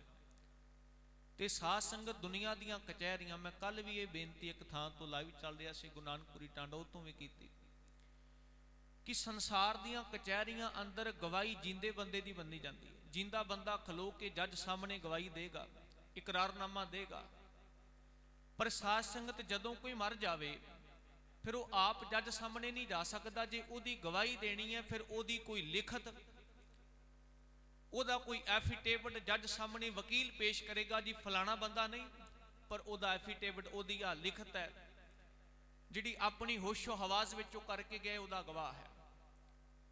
ਪਰ ਸ਼ਹੀਦ ਦੀ ਸ਼ਹਾਦਤ ਦੀ ਜਦੋਂ ਗੱਲ ਕਰੀਏ ਤੇ ਸਾਧ ਸੰਗਤ ਉਹ ਆਪਣੇ ਜਾਣ ਦੇ ਬਾਅਦ ਆਪਣੀ ਜ਼ਿੰਦਗੀ ਦੀ ਗਵਾਹੀ ਸੰਸਾਰ ਵਿੱਚ ਭਰਦਾ ਹੈ, ਕਿਉਂਕਿ ਸ਼ਹੀਦ ਦੀ ਸ਼ਹਾਦਤ ਜਿਹੜੀ ਹੈ ਉਹ ਕੌਮ ਦਾ ਸਰਮਾਇਆ ਪੂੰਜੀ ਹੋਇਆ ਕਰਦੀ ਹੈ। ਜਿੱਦਾਂ ਘਰ ਦੇ ਵਿੱਚ ਸਰਮਾਇਆ ਪੂੰਜੀ ਧਨ ਦੀ ਲੋੜ ਪੈਣ ਤੇ ਬੰਦਾ ਉਹਨੂੰ ਵਰਤਦਾ ਹੈ, ਇਸੇ ਤਰ੍ਹਾਂ ਸ਼ਹੀਦ ਦੀ ਸਾਧ ਸੰਗਤ ਸ਼ਹਾਦਤ ਕੌਮ ਦਾ ਸਰਮਾਇਆ ਹੈ, ਪੂੰਜੀ ਹੈ। ਜਦੋਂ ਕੌਮ ਵਿੱਚ ਵਿਵਤਾ ਬਣੇ, ਸਮਾਂ ਐਸਾ ਆ ਜਾਵੇ, ਫਿਰ ਆਪਣੇ ਸ਼ਹੀਦਾਂ ਨੂੰ ਯਾਦ ਕਰਕੇ ਉਹਨਾਂ ਦੀ ਕਰਨੀ ਨੂੰ ਵਾਚਿਆ ਜਾਂਦਾ ਹੈ। ਉਹ ਕਰਨੀ ਫਿਰ ਕੌਮ ਦੀ ਰਾਹਗਰੀ ਕਰਦੀ ਹੈ, ਨਿਸ਼ਾਨਦੇਹੀ ਕਰਦੀ ਹੈ। ਤੇ ਸਾਧ ਸੰਗਤ ਜਿਹੜਾ ਸ਼ਹੀਦ ਸ਼ਬਦ ਹੈ, ਇਹ ਸ਼ਬਦ ਹਿੰਦੁਸਤਾਨ ਦੀ ਧਰਤੀ ਦਾ ਨਹੀਂ ਹੈ, ਇਹ ਅਰਬ ਦੀ ਕੰਟਰੀ ਚੋਂ ਨਿਕਲਿਆ ਹੋਇਆ ਸ਼ਬਦ ਹੈ। ਵਿਦਵਾਨ ਸੱਜਣ ਬੈਠੇ ਨੇ, ਹਿੰਦੁਸਤਾਨ ਦੀ ਧਰਤੀ ਤੇ ਪਹਿਲੇ ਯੁਗਾਂ ਤੋਂ ਲੈ ਕਰਕੇ ਇਸ ਵਕਤ ਤੱਕ ਆਪੋ ਆਪਣੇ ਧਰਮ ਅੰਦਰ ਧਾਰਮ ਗ੍ਰੰਥ ਆਏ। ਕੋਈ ਇੱਕ ਯੁੱਗ ਦੀ ਗੱਲ ਨਹੀਂ। ਤੁਸੀਂ ਤ੍ਰੇਤੇ ਤੋਂ ਚੱਲੋ, ਤ੍ਰੇਤਾ ਆਉਂਦਾ, ਫਿਰ ਦਵਾਪਰ ਆਉਂਦਾ ਹੈ, ਕ੍ਰਿਸ਼ਨ ਜੀ ਆਏ, ਰਾਮ ਜੀ ਸਮੇਂ ਵਿੱਚ ਆਏ, ਉਹਨਾਂ ਦੇ ਜੀਵਨ ਦੇ ਬਾਬਤ ਫਿਰ ਗ੍ਰੰਥ ਰਚੇ ਗਏ। ਸਭ ਤੋਂ ਪਹਿਲਾ ਗ੍ਰੰਥ ਹੈ ਸਾਧ ਸੰਗਤ ਹਿੰਦੁਸਤਾਨ ਦੀ ਧਰਤੀ ਦੇ ਵੇਦ। ਇਹ ਮਨੋਤ ਹੈ ਸਨਾਤਨ ਧਰਮ ਮੁਤਾਬਕ ਕਿ ਇਹਨਾਂ ਨੂੰ ਲਿਖਣ ਵਾਲੇ ਬ੍ਰਹਮਾ ਜੀ ਨੇ। ਮੈਂ ਥੋੜਾ ਜਿਹਾ ਸ਼ਹੀਦ ਸ਼ਬਦ ਦਾ ਅਰਥ ਕਰ ਜਾਵਾਂ, ਉਹਦੇ ਬਾਅਦ ਮੈਂ ਗੁਰੂ ਤੇਗ ਬਹਾਦਰ ਸਾਹਿਬ ਜੀ ਦੇ ਇਤਿਹਾਸ ਵੱਲ ਜਾਵਾਂਗਾ। ਵੇਦ ਆਏ, ਵੇਦਾਂ ਵਿੱਚ ਕੋਈ ਸ਼ਹੀਦ ਸ਼ਬਦ ਨਹੀਂ ਵਰਤਿਆ ਗਿਆ। ਵੇਦਾਂ ਤੋਂ ਬਾਅਦ ਸਿਮਰਤੀਆਂ ਆਈਆਂ, 18 ਸਿਮਰਤੀਆਂ ਨੇ, ਉਹਨਾਂ ਤੋਂ ਬਾਅਦ 18 ਪੁਰਾਣ ਰਚੇ ਗਏ। 18 ਸਿਮਰਤੀਆਂ ਤੇ ਪੁਰਾਣ ਤੇ 4 ਵੇਦਾਂ ਦੇ ਵਿੱਚ, ਉਪਨਿਸ਼ਦਾਂ ਦੇ ਵਿੱਚ ਕਿਸੇ ਤਰੀਕੇ ਦਾ ਸ਼ਹੀਦ ਸ਼ਬਦ ਨਹੀਂ ਵਰਤਿਆ ਗਿਆ। ਤੇ ਸਾਧ ਸੰਗਤ ਉਹਦੇ ਬਾਅਦ ਕਲਯੁਗ ਦਾ ਸਮਾਂ ਆਇਆ। ਇਸ ਸਮੇਂ ਅੰਦਰ ਮੁਹੰਮਦ ਸਾਹਿਬ ਇਸਲਾਮ ਧਰਮ ਦੇ ਰਹਿਬਰ, ਉਹਨਾਂ ਦਾ ਜਨਮ ਹੁੰਦਾ ਹੈ। ਫਿਰ ਉਹਨਾਂ ਨੇ ਇੱਕ ਗ੍ਰੰਥ ਲਿਖਿਆ ਮੁਕੱਦਸ ਕੁਰਾਨ ਸ਼ਰੀਫ। ਉਹਦੇ ਵਿੱਚ ਇੱਕ ਵਾਰ ਨਹੀਂ, 2 ਵਾਰ ਨਹੀਂ, 32 ਵਾਰ ਮੁਹੰਮਦ ਸਾਹਿਬ ਨੇ ਸ਼ਹੀਦ ਸ਼ਬਦ ਵਰਤਿਆ ਹੈ। ਤੇ ਉਹਦਾ ਕੁਝ ਇੱਕ ਕਾਰਨ ਵੀ ਹੈ। ਮੁਸਲਮਾਨ ਧਰਮ ਦੇ ਅੰਦਰ ਸਾਧ ਸੰਗਤ ਸਭ ਤੋਂ ਪਹਿਲੀ ਸ਼ਹੀਦੀ ਜਿਹੜੀ ਮੰਨੀ ਜਾਂਦੀ ਹੈ ਨਾ, ਇਹ ਕਰਬਲਾ ਦੇ ਸ਼ਹੀਦਾਂ ਨੂੰ ਮੁੱਖ ਰੱਖ ਕੇ ਮੰਨੀ ਜਾਂਦੀ ਹੈ। ਮੈਂ ਥੋੜੀ ਜਿਹੀ ਵਿਚਾਰ ਇੱਕ ਹੋਰ ਕਰ ਜਾਵਾਂ। ਤੁਸੀਂ ਪੁਰਾਣਾ ਇਤਿਹਾਸ ਫਰੋਲੋ, ਕਲਯੁਗ ਦਾ ਹੀ ਨਹੀਂ, ਪਹਿਲੇ ਵੀ ਤੁਹਾਨੂੰ ਇਤਿਹਾਸ ਗੁਰੂ ਗ੍ਰੰਥ ਸਾਹਿਬ ਜੀ ਦੀ ਬਾਣੀ ਚੋਂ ਵੀ ਮਿਲ ਜਾਣਗੇ। ਬਾਕੀ ਇਤਿਹਾਸਕ ਗ੍ਰੰਥ ਬਹੁਤ ਨੇ। 3 ਤਰੀਕੇ ਨਾਲ ਲੜਾਈਆਂ ਸੰਸਾਰ ਵਿੱਚ ਸ਼ੁਰੂ ਤੋਂ ਹੁੰਦੀਆਂ ਰਹੀਆਂ ਤੇ ਹੋ ਰਹੀਆਂ ਨੇ, ਸ਼ਾਇਦ ਹੁੰਦੀਆਂ ਰਹਿਣਗੀਆਂ। ਜਰ, ਜੋਰੂ ਤੇ ਜ਼ਮੀਨ ਵਾਸਤੇ। ਜਰ ਦਾ ਅਰਥ ਹੈ ਦੌਲਤ, ਜੋਰੂ ਦਾ ਅਰਥ ਹੈ ਇਸਤਰੀ, ਤੇ ਜ਼ਮੀਨ ਤੁਹਾਨੂੰ ਪਤਾ ਹੀ ਹੈ, ਮਲਕੀਅਤ ਜਿੰਨੀ ਆਪਣੀ ਹੈ। ਇਹ 3 ਕਾਰਨ ਹਮੇਸ਼ਾ ਤੋਂ ਲੜਾਈ ਦੇ ਰਹੇ ਨੇ। ਤ੍ਰੇਤੇ ਦੇ ਵਿੱਚ ਵੀ ਇਹੀ ਕਾਰਨ ਇੱਕ ਜੋਰੂ ਔਰਤ ਦਾ ਬਣਿਆ। ਤੇ ਸਾਧ ਸੰਗਤ ਤ੍ਰੇਤੇ ਯੁੱਗ ਦੇ ਅੰਦਰ ਜਦੋਂ ਰਾਮ ਜੀ ਦਾ ਅਵਤਾਰ ਹੋਇਆ ਤੇ ਉਹਨਾਂ ਦੀ ਪਤਨੀ ਸੀਤਾ ਜੀ ਦਾ ਹਰਨ ਰਾਵਣ ਜੀ ਕਰਦਾ ਹੈ। ਤੇ ਤੁਹਾਨੂੰ ਪਤਾ ਵੀ ਜੰਗ ਹੁੰਦਾ ਫਿਰ ਲੰਕਾ ਦੀ ਧਰਤੀ ਤੇ। ਇਹਦੀ ਸ਼ੁਰੂਆਤ ਹੋਈ ਸੀ ਨਾਸਕ ਦੀ ਧਰਤੀ ਤੋਂ। ਨਾਸਕ ਨਾਮ ਪਿਆ ਹੈ ਨੱਕ ਤੋਂ, ਕਿਉਂਕਿ ਸਰੂਪ ਲਖਾ ਦਾ ਨੱਕ ਲਛਮਣ ਨੇ ਇਸ ਧਰਤੀ ਤੇ ਵੱਢਿਆ ਸੀ। ਤੇ ਫਿਰ ਰਾਵਣ ਨੇ ਆਪਣੀ ਭੈਣ ਦੇ ਨੱਕ ਵੱਢਣ ਦੇ ਬਦਲੇ ਵਜੋਂ ਸੀਤਾ ਨੂੰ ਚੁੱਕ ਲਿਆ ਸੀ। ਫਿਰ ਇਹ ਜੰਗ ਸ਼ੁਰੂ ਹੋਇਆ ਜਿਹੜਾ ਲੰਕਾ ਤੱਕ ਪਹੁੰਚਿਆ। ਪਰ ਇਸ ਜੰਗ ਵਿੱਚ ਹਜ਼ਾਰਾਂ ਲੱਖਾਂ ਲੋਕ ਮਰੇ, ਇੱਕ ਦਾ ਪਰਿਵਾਰ ਬਰਬਾਦ ਹੋ ਗਿਆ, ਇੱਕ ਦੀ ਇੱਜ਼ਤ ਆਬਰੂ ਗਈ। ਪਰ ਖਿਮਾ ਕਰਿਓ, ਕਿਸੇ ਨੂੰ ਅੱਜ ਤੱਕ ਇਤਿਹਾਸ ਨੇ ਸ਼ਹੀਦ ਦਾ ਦਰਜਾ ਨਹੀਂ ਦਿੱਤਾ, ਕਿਉਂਕਿ ਉਸ ਲੜਾਈ ਦਾ ਕਾਰਨ ਜਰ, ਜੋਰੂ ਤੇ ਜ਼ਮੀਨ ਹੋ ਸਕਦਾ ਹੈ, ਸ਼ਹਾਦਤ ਦਾ ਕਾਰਨ ਉਹਨਾਂ ਵਿੱਚੋਂ ਕੋਈ ਨਹੀਂ ਬਣਿਆ। ਫਿਰ ਸਾਧ ਸੰਗਤ ਦਵਾਪਰ ਆਇਆ। ਗੁਰੂ ਗ੍ਰੰਥ ਸਾਹਿਬ ਕਹਿੰਦੇ ਨੇ ਦਵਾਪਰ ਕ੍ਰਿਸ਼ਨ ਮੁਰਾਰੀ, ਕੰਸ ਕਿਰਤਾਰਥ ਕੀਓ। ਦੁਆਪਰ ਵਿੱਚ ਸਮੇਂ ਦੇ ਅਵਤਾਰ ਕ੍ਰਿਸ਼ਨ ਜੀ ਆਏ ਤੇ ਸਾਧ ਸੰਗਤ ਉਸ ਵਕਤ ਹਿੰਦੁਸਤਾਨ ਦੀ ਧਰਤੀ ਤੇ ਸਭ ਤੋਂ ਵੱਡਾ ਭਾਰਾ ਜੰਗ ਉਹਦਾ ਪੰਜਾਬ ਦੀ ਧਰਤੀ ਜਿਹੜੀ ਅੱਜ ਹਰਿਆਣੇ ਨੂੰ ਪਹੁੰਚ ਗਈ, ਕੁਰੂਕਸ਼ੇਤਰ, ਉਹ ਤੋਂ ਵੱਡੀ ਸੰਖਿਆ ਵਿੱਚ ਨਾ ਕਦੀ ਪਹਿਲਾਂ ਇਸ ਧਰਤੀ ਤੇ ਬੰਦੇ ਮਰੇ ਨਾ ਬਾਅਦ ਵਿੱਚ ਮਰੇ, ਹਜੇ ਤੱਕ, ਅੱਗੇ ਦਾ ਪਤਾ ਨਹੀਂ। 47 ਲੱਖ ਬੰਦਾ ਕੌਰਵਾਂ ਤੇ ਪਾਂਡਵਾਂ ਦੀ ਜੰਗ ਵਿੱਚ ਉਸ ਵਕਤ ਮਰਦਾ, ਕੇਵਲ ਤੇ ਕੇਵਲ 18 ਦਿਨਾਂ ਦੇ ਅੰਦਰ 47 ਲੱਖ ਬੰਦਾ ਮਰਦਾ ਤੇ ਉਹਦਾ ਕਾਰਨ ਕੇਵਲ ਜ਼ਮੀਨ ਹੈ। ਚੇਤਾ ਰੱਖੋ ਸਾਧ ਸੰਗਤ, ਜ਼ਮੀਨ ਕਰਕੇ 47 ਲੱਖ ਬੰਦਾ ਮਰ ਗਿਆ। ਕਿਸੇ ਇਤਿਹਾਸਕਾਰ, ਕਿਸੇ ਧਾਰਮਿਕ ਰਹਿਬਰ ਨੇ ਉਹਨਾਂ ਨੂੰ ਸ਼ਹੀਦ ਦਾ ਦਰਜਾ ਨਹੀਂ ਦਿੱਤਾ ਹੈਗਾ। ਫਿਰ ਜਦੋਂ ਆਪਾਂ ਅੱਗੇ ਗੱਲ ਕਰਨੀ ਹੈ ਇਸਲਾਮ ਧਰਮ ਦੀ, ਕਰਬਲਾ ਦੇ ਮੈਦਾਨ ਦੇ ਅੰਦਰ ਮੁਹੰਮਦ ਸਾਹਿਬ ਦੇ ਦੋਤੇ ਬਚਪਨੀ ਉਮਰ ਹਸਨ ਤੇ ਹੁਸੈਨ ਇਹ ਸ਼ਹੀਦ ਹੁੰਦੇ ਨੇ। ਇਹਨਾਂ ਨੂੰ ਫਿਰ ਸਾਰੇ ਸਮਾਜ ਨੇ ਸ਼ਹੀਦ ਮੰਨਿਆ, ਕਿਉਂਕਿ ਨਾ ਇਹ ਜਰ ਕਰਕੇ ਲੜੇ, ਨਾ ਜੋਰੂ ਕਰਕੇ ਤੇ ਨਾ ਜ਼ਮੀਨ ਕਰਕੇ, ਈਮਾਨ ਕਰਕੇ ਲੜੇ। ਈਮਾਨ ਕਰਕੇ ਲੜੇ, ਸ਼ਹੀਦ ਦਾ ਦਰਜਾ ਦਿੱਤਾ ਗਿਆ। ਅੱਜ ਵੀ ਇਸਲਾਮ ਧਰਮ ਜਦੋਂ ਗੱਲ ਕਰਦਾ ਹੈ ਕਰਬਲਾ ਦੇ ਸ਼ਹੀਦਾਂ ਦੀਆਂ, ਉਹਨਾਂ ਦੀਆਂ ਅੱਖਾਂ 'ਚ ਹੰਝੂ ਆ ਜਾਂਦੇ ਨੇ, ਕਿਉਂਕਿ ਉਹ ਇਸ ਸ਼ਹੀਦੀ ਨੂੰ ਪਾਕ ਤੇ ਪਵਿੱਤਰ ਮੰਨਦਾ ਹੈ। ਮੁਹੰਮਦ ਸਾਹਿਬ ਨੇ ਫਿਰ 32 ਵਾਰ ਸ਼ਹੀਦ ਸ਼ਬਦ ਕੁਰਾਨ ਸ਼ਰੀਫ ਵਿੱਚ ਵਰਤਿਆ। ਉਹਦੇ ਬਾਅਦ ਜਦੋਂ ਆਪਾਂ ਦਰਸ਼ਨ ਕਰਾਂਗੇ ਧੰਨ ਧੰਨ ਸਾਹਿਬ ਸ੍ਰੀ ਗੁਰੂ ਗ੍ਰੰਥ ਸਾਹਿਬ ਮਹਾਰਾਜ, ਜਿਹਦੇ ਵਿੱਚ 2 ਵਾਰ ਪਾਤਸ਼ਾਹ ਜੀ ਨੇ ਬਾਣੀ ਵਿੱਚ ਸ਼ਹੀਦ ਸ਼ਬਦ ਵਰਤਿਆ, ਭਾਈ ਗੁਰਦਾਸ ਜੀ ਨੇ ਸ਼ਹੀਦ ਸ਼ਬਦ ਵਰਤਿਆ। ਇਸਲਾਮ ਧਰਮ ਅੰਦਰ 5 ਤਰੀਕੇ ਦੀਆਂ ਸ਼ਹੀਦੀਆਂ ਮੰਨੀਆਂ ਗਈਆਂ ਨੇ। ਪਹਿਲੀ ਸ਼ਹੀਦੀ ਹੈ ਸ਼ਹੀਦੇ ਕਰਬਲਾ, ਕਿਉਂਕਿ ਆਪਾਂ ਸ਼ਹੀਦਾਂ ਦੀ ਯਾਦ ਵਿੱਚ ਬੈਠੇ ਹਾਂ, ਇਸ ਗੱਲ ਨੂੰ ਸਮਝਣਾ ਬੜਾ ਜ਼ਰੂਰੀ ਹੈ। ਸ਼ਹੀਦੇ ਕਰਬਲਾ ਦਾ ਅਰਥ ਹੈ ਉਹ ਸ਼ਹੀਦ ਜਿਹੜੇ ਕਰਬਲਾ ਦੇ ਮੈਦਾਨ ਵਿੱਚ ਹੋਏ। ਦੂਜੀ ਸ਼ਹੀਦੀ ਮੰਨੀ ਗਈ ਹੈ ਸ਼ਹੀਦੇ ਆਜ਼ਮ। ਇਹਦਾ ਅਰਥ ਹੁੰਦਾ ਹੈ ਜਦੋਂ ਕੋਈ ਆਪਣੇ ਈਮਾਨ ਖਾਤਰ ਲੜ ਕੇ ਜੰਗੇ ਜਹਾਨ, ਜੰਗੇ ਜਾਇਦਾਦ ਲੜ ਕੇ ਮਰ ਜਾਂਦਾ ਹੈ, ਜੰਗ ਦੇ ਮੈਦਾਨ ਅੰਦਰ ਉਹਦਾ ਕਤਲ ਹੋ ਜਾਂਦਾ ਹੈ। ਫਿਰ ਇਸਲਾਮ ਧਰਮ ਦੇ ਮੰਨੇ ਪਰਮੰਨੇ 5 ਮੌਲਵੀ ਉਹਦਾ ਨਾਮ ਸ਼ਹੀਦੇ ਆਜ਼ਮ ਵਿੱਚ ਸ਼ਾਮਲ ਕਰਕੇ ਉਹਨੂੰ ਸ਼ਹੀਦੇ ਆਜ਼ਮ ਦੀ ਪਦਵੀ ਦੇ ਦਿੰਦੇ ਨੇ। ਤੀਸਰਾ ਹੈ ਸ਼ਹੀਦੇ ਵਤਨ, ਜਿਹੜਾ ਆਪਣੇ ਦੇਸ਼ ਕਰਕੇ ਮਰਦਾ ਉਹਨੂੰ ਇਸਲਾਮ ਧਰਮ ਸ਼ਹੀਦ ਮੰਨਦਾ ਹੈ। ਚੌਥਾ ਹੈ ਸ਼ਹੀਦੇ ਮੁਹੱਬਤ, ਪਾਕ ਤੇ ਪਵਿੱਤਰ ਮੁਹੱਬਤ ਕਰਕੇ ਮਰਨ ਵਾਲਿਆਂ ਨੂੰ ਇਸਲਾਮ ਸ਼ਹੀਦੇ ਮੁਹੱਬਤ ਦਾ ਦਰਜਾ ਦੇ ਦਿੰਦਾ ਹੈ। ਪੰਜਵਾਂ ਹੈ ਸ਼ਹੀਦੇ ਪਰਉਪਕਾਰ, ਜਿਹੜਾ ਕਿਸੇ ਤੇ ਪਰਉਪਕਾਰ ਕਰਨ ਖਾਤਰ ਆਪਣੀ ਜਿੰਦ ਜਾਨ ਵਾਰ ਦਿੰਦਾ, ਉਹਨੂੰ ਵੀ ਇਸਲਾਮ ਧਰਮ ਸ਼ਹੀਦ ਮੰਨਦਾ ਹੈ। ਹੁਣ ਗੱਲ ਕਰੀਏ ਸਿੱਖਾਂ ਦੇ ਫਿਰਕੇ ਦੀ, ਖਾਲਸੇ ਦੇ ਫਿਰਕੇ ਦੀ। ਜਦੋਂ ਆਪਾਂ ਸਿੱਖੀ ਇਤਿਹਾਸ ਨੂੰ ਪੜ੍ਹਦੇ ਹਾਂ ਤੇ ਗੁਰਮੁਖੋਂ 3 ਤਰੀਕੇ ਦੇ ਸ਼ਹੀਦਾਂ ਦਾ ਜ਼ਿਕਰ ਆਇਆ। ਪਹਿਲੇ ਸ਼ਹੀਦ ਨੇ ਸ਼ਾਂਤਮਈ ਸ਼ਹੀਦ, ਦੂਜੇ ਨੇ ਵੀਰ ਰਸੀਏ ਸ਼ਹੀਦ, ਤੀਜੇ ਨੇ ਜਿੰਦਾ ਸ਼ਹੀਦ। ਵੀਰ ਰਸੀਏ ਸ਼ਹੀਦ ਉਹਨਾਂ ਨੂੰ ਕਿਹਾ ਗਿਆ ਜਿਹੜੇ ਜੰਗ ਵਿੱਚ ਜੂਝ ਕੇ ਖਤਮ ਹੋਏ ਨੇ ਤੇ ਧਰਮ ਖਾਤਰ, ਈਮਾਨ ਖਾਤਰ ਲੜ ਕੇ ਖਤਮ ਹੋਏ ਨੇ, ਜ਼ਮੀਨਾਂ ਦੀ ਵੰਡ ਕਰਕੇ ਨਹੀਂ ਮੁੱਕੇ, ਉਹਨਾਂ ਨੂੰ ਸ਼ਹੀਦ ਨਹੀਂ ਕਿਹਾ ਗਿਆ। ਜ਼ਮੀਨਾਂ ਕਰਕੇ ਤੇ ਅੱਜ ਵੀ ਗੋਲੀਆਂ ਮਾਰ ਕੇ ਲੱਖਾਂ ਲੋਕ ਮਰ ਰਹੇ ਨੇ, ਕਿਸੇ ਨੂੰ ਸ਼ਹੀਦ ਨਹੀਂ ਕਿਹਾ ਜਾਂਦਾ। ਤੇ ਸਾਧ ਸੰਗਤ ਬਾਬਾ ਗੁਰੂ ਗੋਬਿੰਦ ਸਿੰਘ ਪਾਤਸ਼ਾਹ ਜੀ ਦੇ ਵੱਡੇ ਸਾਹਿਬਜ਼ਾਦੇ ਬਾਬਾ ਅਜੀਤ ਸਿੰਘ, ਬਾਬਾ ਜੁਝਾਰ ਸਿੰਘ, ਦੋਨੋਂ ਵੀਰ ਰਸੀਏ ਸ਼ਹੀਦ ਨੇ। ਹਜ਼ਾਰਾਂ ਨੂੰ ਮਾਰ ਕੇ ਫਿਰ ਉਹਨਾਂ ਨੇ ਆਪਣੇ ਪ੍ਰਾਣ ਤਿਆਗੇ ਨੇ। ਭਾਈ ਬਚਿੱਤਰ ਸਿੰਘ, ਭਾਈ ਉਦੇ ਸਿੰਘ, ਮਾਂ ਸਿੰਘ ਵਰਗੇ ਜਿੰਨਿਆਂ ਆਪਾਂ ਗਿਣਤੀ ਕਰ ਲਵਾਂਗੇ, ਇਹ ਵੀਰ ਰਸੀਏ ਸ਼ਹੀਦ ਨੇ ਜਿਹੜੇ ਜੰਗੇ ਮੈਦਾਨ ਵਿੱਚ ਸ਼ਹਾਦਤ ਤੇ ਜਾਮ ਪੀਂਦੇ ਨੇ। ਦੂਸਰਾ ਹੈ ਸਾਧ ਸੰਗਤ ਜਿੰਦਾ ਸ਼ਹੀਦ। ਖਾਲਸੇ ਨੇ ਜਿੰਦਾ ਸ਼ਹੀਦ ਵੀ ਮੰਨਿਆ। ਹੁਣ ਆਪਾਂ ਕਹਾਂਗੇ ਸ਼ਹੀਦ ਤੇ ਮਰਨ ਤੋਂ ਬਾਅਦ ਹੁੰਦਾ ਹੈ। ਗੁਰੂ ਗ੍ਰੰਥ ਸਾਹਿਬ ਮਹਾਰਾਜ ਕਹਿੰਦੇ ਨੇ ਇੱਥੇ ਇੱਕ ਸ਼ਹੀਦ ਜਿੰਦਾ ਵੀ ਗਿਣਿਆ ਜਾਂਦਾ ਹੈ, ਪਰ ਉਹਦੀ ਇੱਕ ਸ਼ਰਤ ਹੈ। ਉਹ ਸ਼ਹੀਦ ਕਿੱਦਾਂ ਦਾ ਹੁੰਦਾ ਹੈ? ਜਿਹੜਾ ਆਪਣੇ ਅੰਦਰ ਇਸ ਗੱਲ ਨੂੰ ਕਬੂਲ ਕਰ ਲੇ। ਧੰਨ ਗੁਰੂ ਗ੍ਰੰਥ ਸਾਹਿਬ ਕਹਿੰਦੇ ਨੇ ਪਹਿਲਾ ਮਰਨ ਕਬੂਲ ਜੀਵਨ ਕੀ ਛੱਡ ਆਸ, ਹੋ ਸਭਨਾ ਕੀ ਰੇਣੁਕਾ ਤੋ ਆਓ ਹਮਾਰੇ ਪਾਸ, ਕਬੀਰ ਐਸਾ ਏਕ ਯਾਦ ਜੋ ਜੀਵਤ ਮੇਰੇ ਤੱਕ ਹੋਏ। ਇਹਦਾ ਅਰਥ ਕੋਈ ਇੱਕ ਅੱਧ ਇਦਾਂ ਦਾ ਵੀ ਹੁੰਦਾ ਹੈ ਜਿਹੜਾ ਜੀਂਦਿਆਂ ਜੀ ਆਪਣੇ ਮਨ ਵਿੱਚੋਂ ਬੁਰਾਈਆਂ ਨੂੰ ਮਾਰ ਕੇ ਆਪਣੇ ਅੰਦਰੋਂ ਵਿਕਾਰਾਂ ਦੀ ਮੌਤ ਦੇ ਦੇਵੇ। ਫਿਰ ਗੁਰੂ ਗ੍ਰੰਥ ਸਾਹਿਬ ਕਹਿੰਦੇ ਨੇ ਜਿੰਦਾ ਸ਼ਹੀਦ ਹੋ ਚੁੱਕੇ ਹੈ।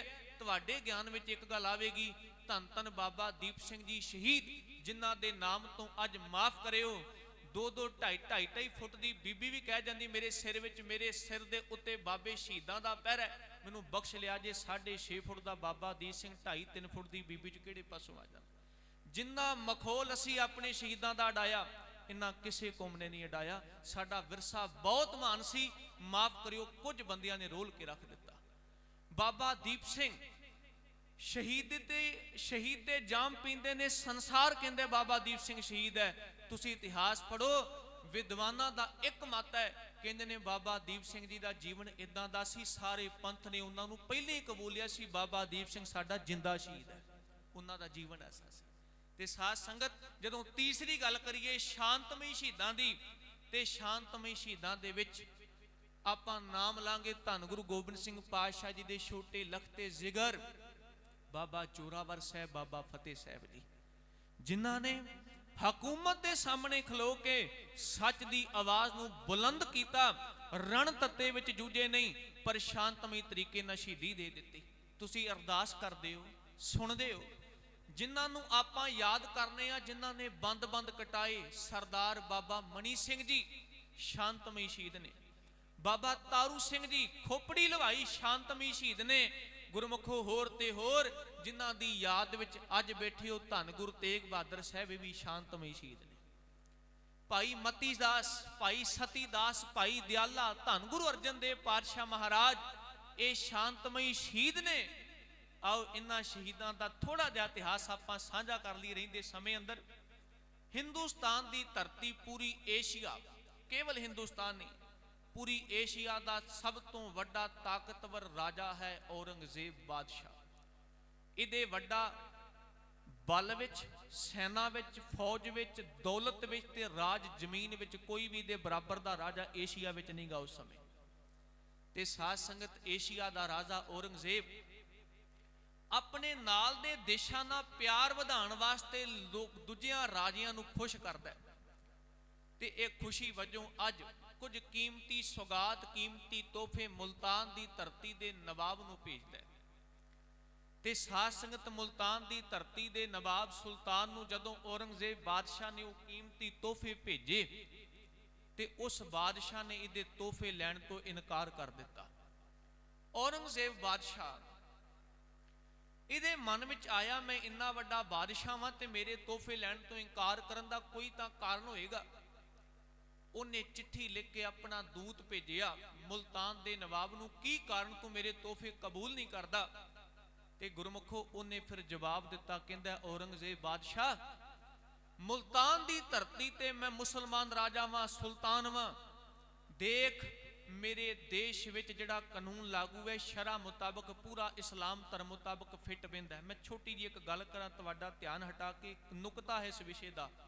ਇਸਲਾਮ ਧਰਮ ਦੀ ਸ਼ਰਅ ਮੁਤਾਬਕ 3 ਤਰੀਕੇ ਦਾ ਰਾਜ ਹੈ: ਦਾਰੂਲ ਕੁਫਰ, ਦਾਰੂਲ ਹਰਫ ਤੇ ਸਾਧ ਸੰਗਤ ਦਾਰੂਲ ਇਸਲਾਮ। ਇਹ 3 ਤਰੀਕੇ ਦਾ। ਇਸ ਨੁਕਤੇ ਨੂੰ ਸੁਣਿਓ, ਤੁਹਾਨੂੰ ਸਮਝ ਪਏਗੀ। ਦਾਰੂਲ ਕੁਫਰ ਦਾ ਅਰਥ ਹੈ ਵੀ ਉਸ ਧਰਤੀ ਦਾ ਰਾਜਾ ਮੁਸਲਮਾਨ ਹੋਵੇ, ਪਰ ਜਿੰਨੇ ਵੀ ਲੋਕ ਉਹਦੀ ਪਰਜਾ ਵਿੱਚ ਰਹਿੰਦੇ ਹਨ, ਹਰ ਧਰਮ ਦਾ ਬੰਦਾ ਬੇਥਕ ਆਪਣੇ ਧਰਮ ਨੂੰ ਮੰਨੇ, ਕੋਈ ਰੋਕ ਟੋਕ ਨਾ ਹੋਵੇ।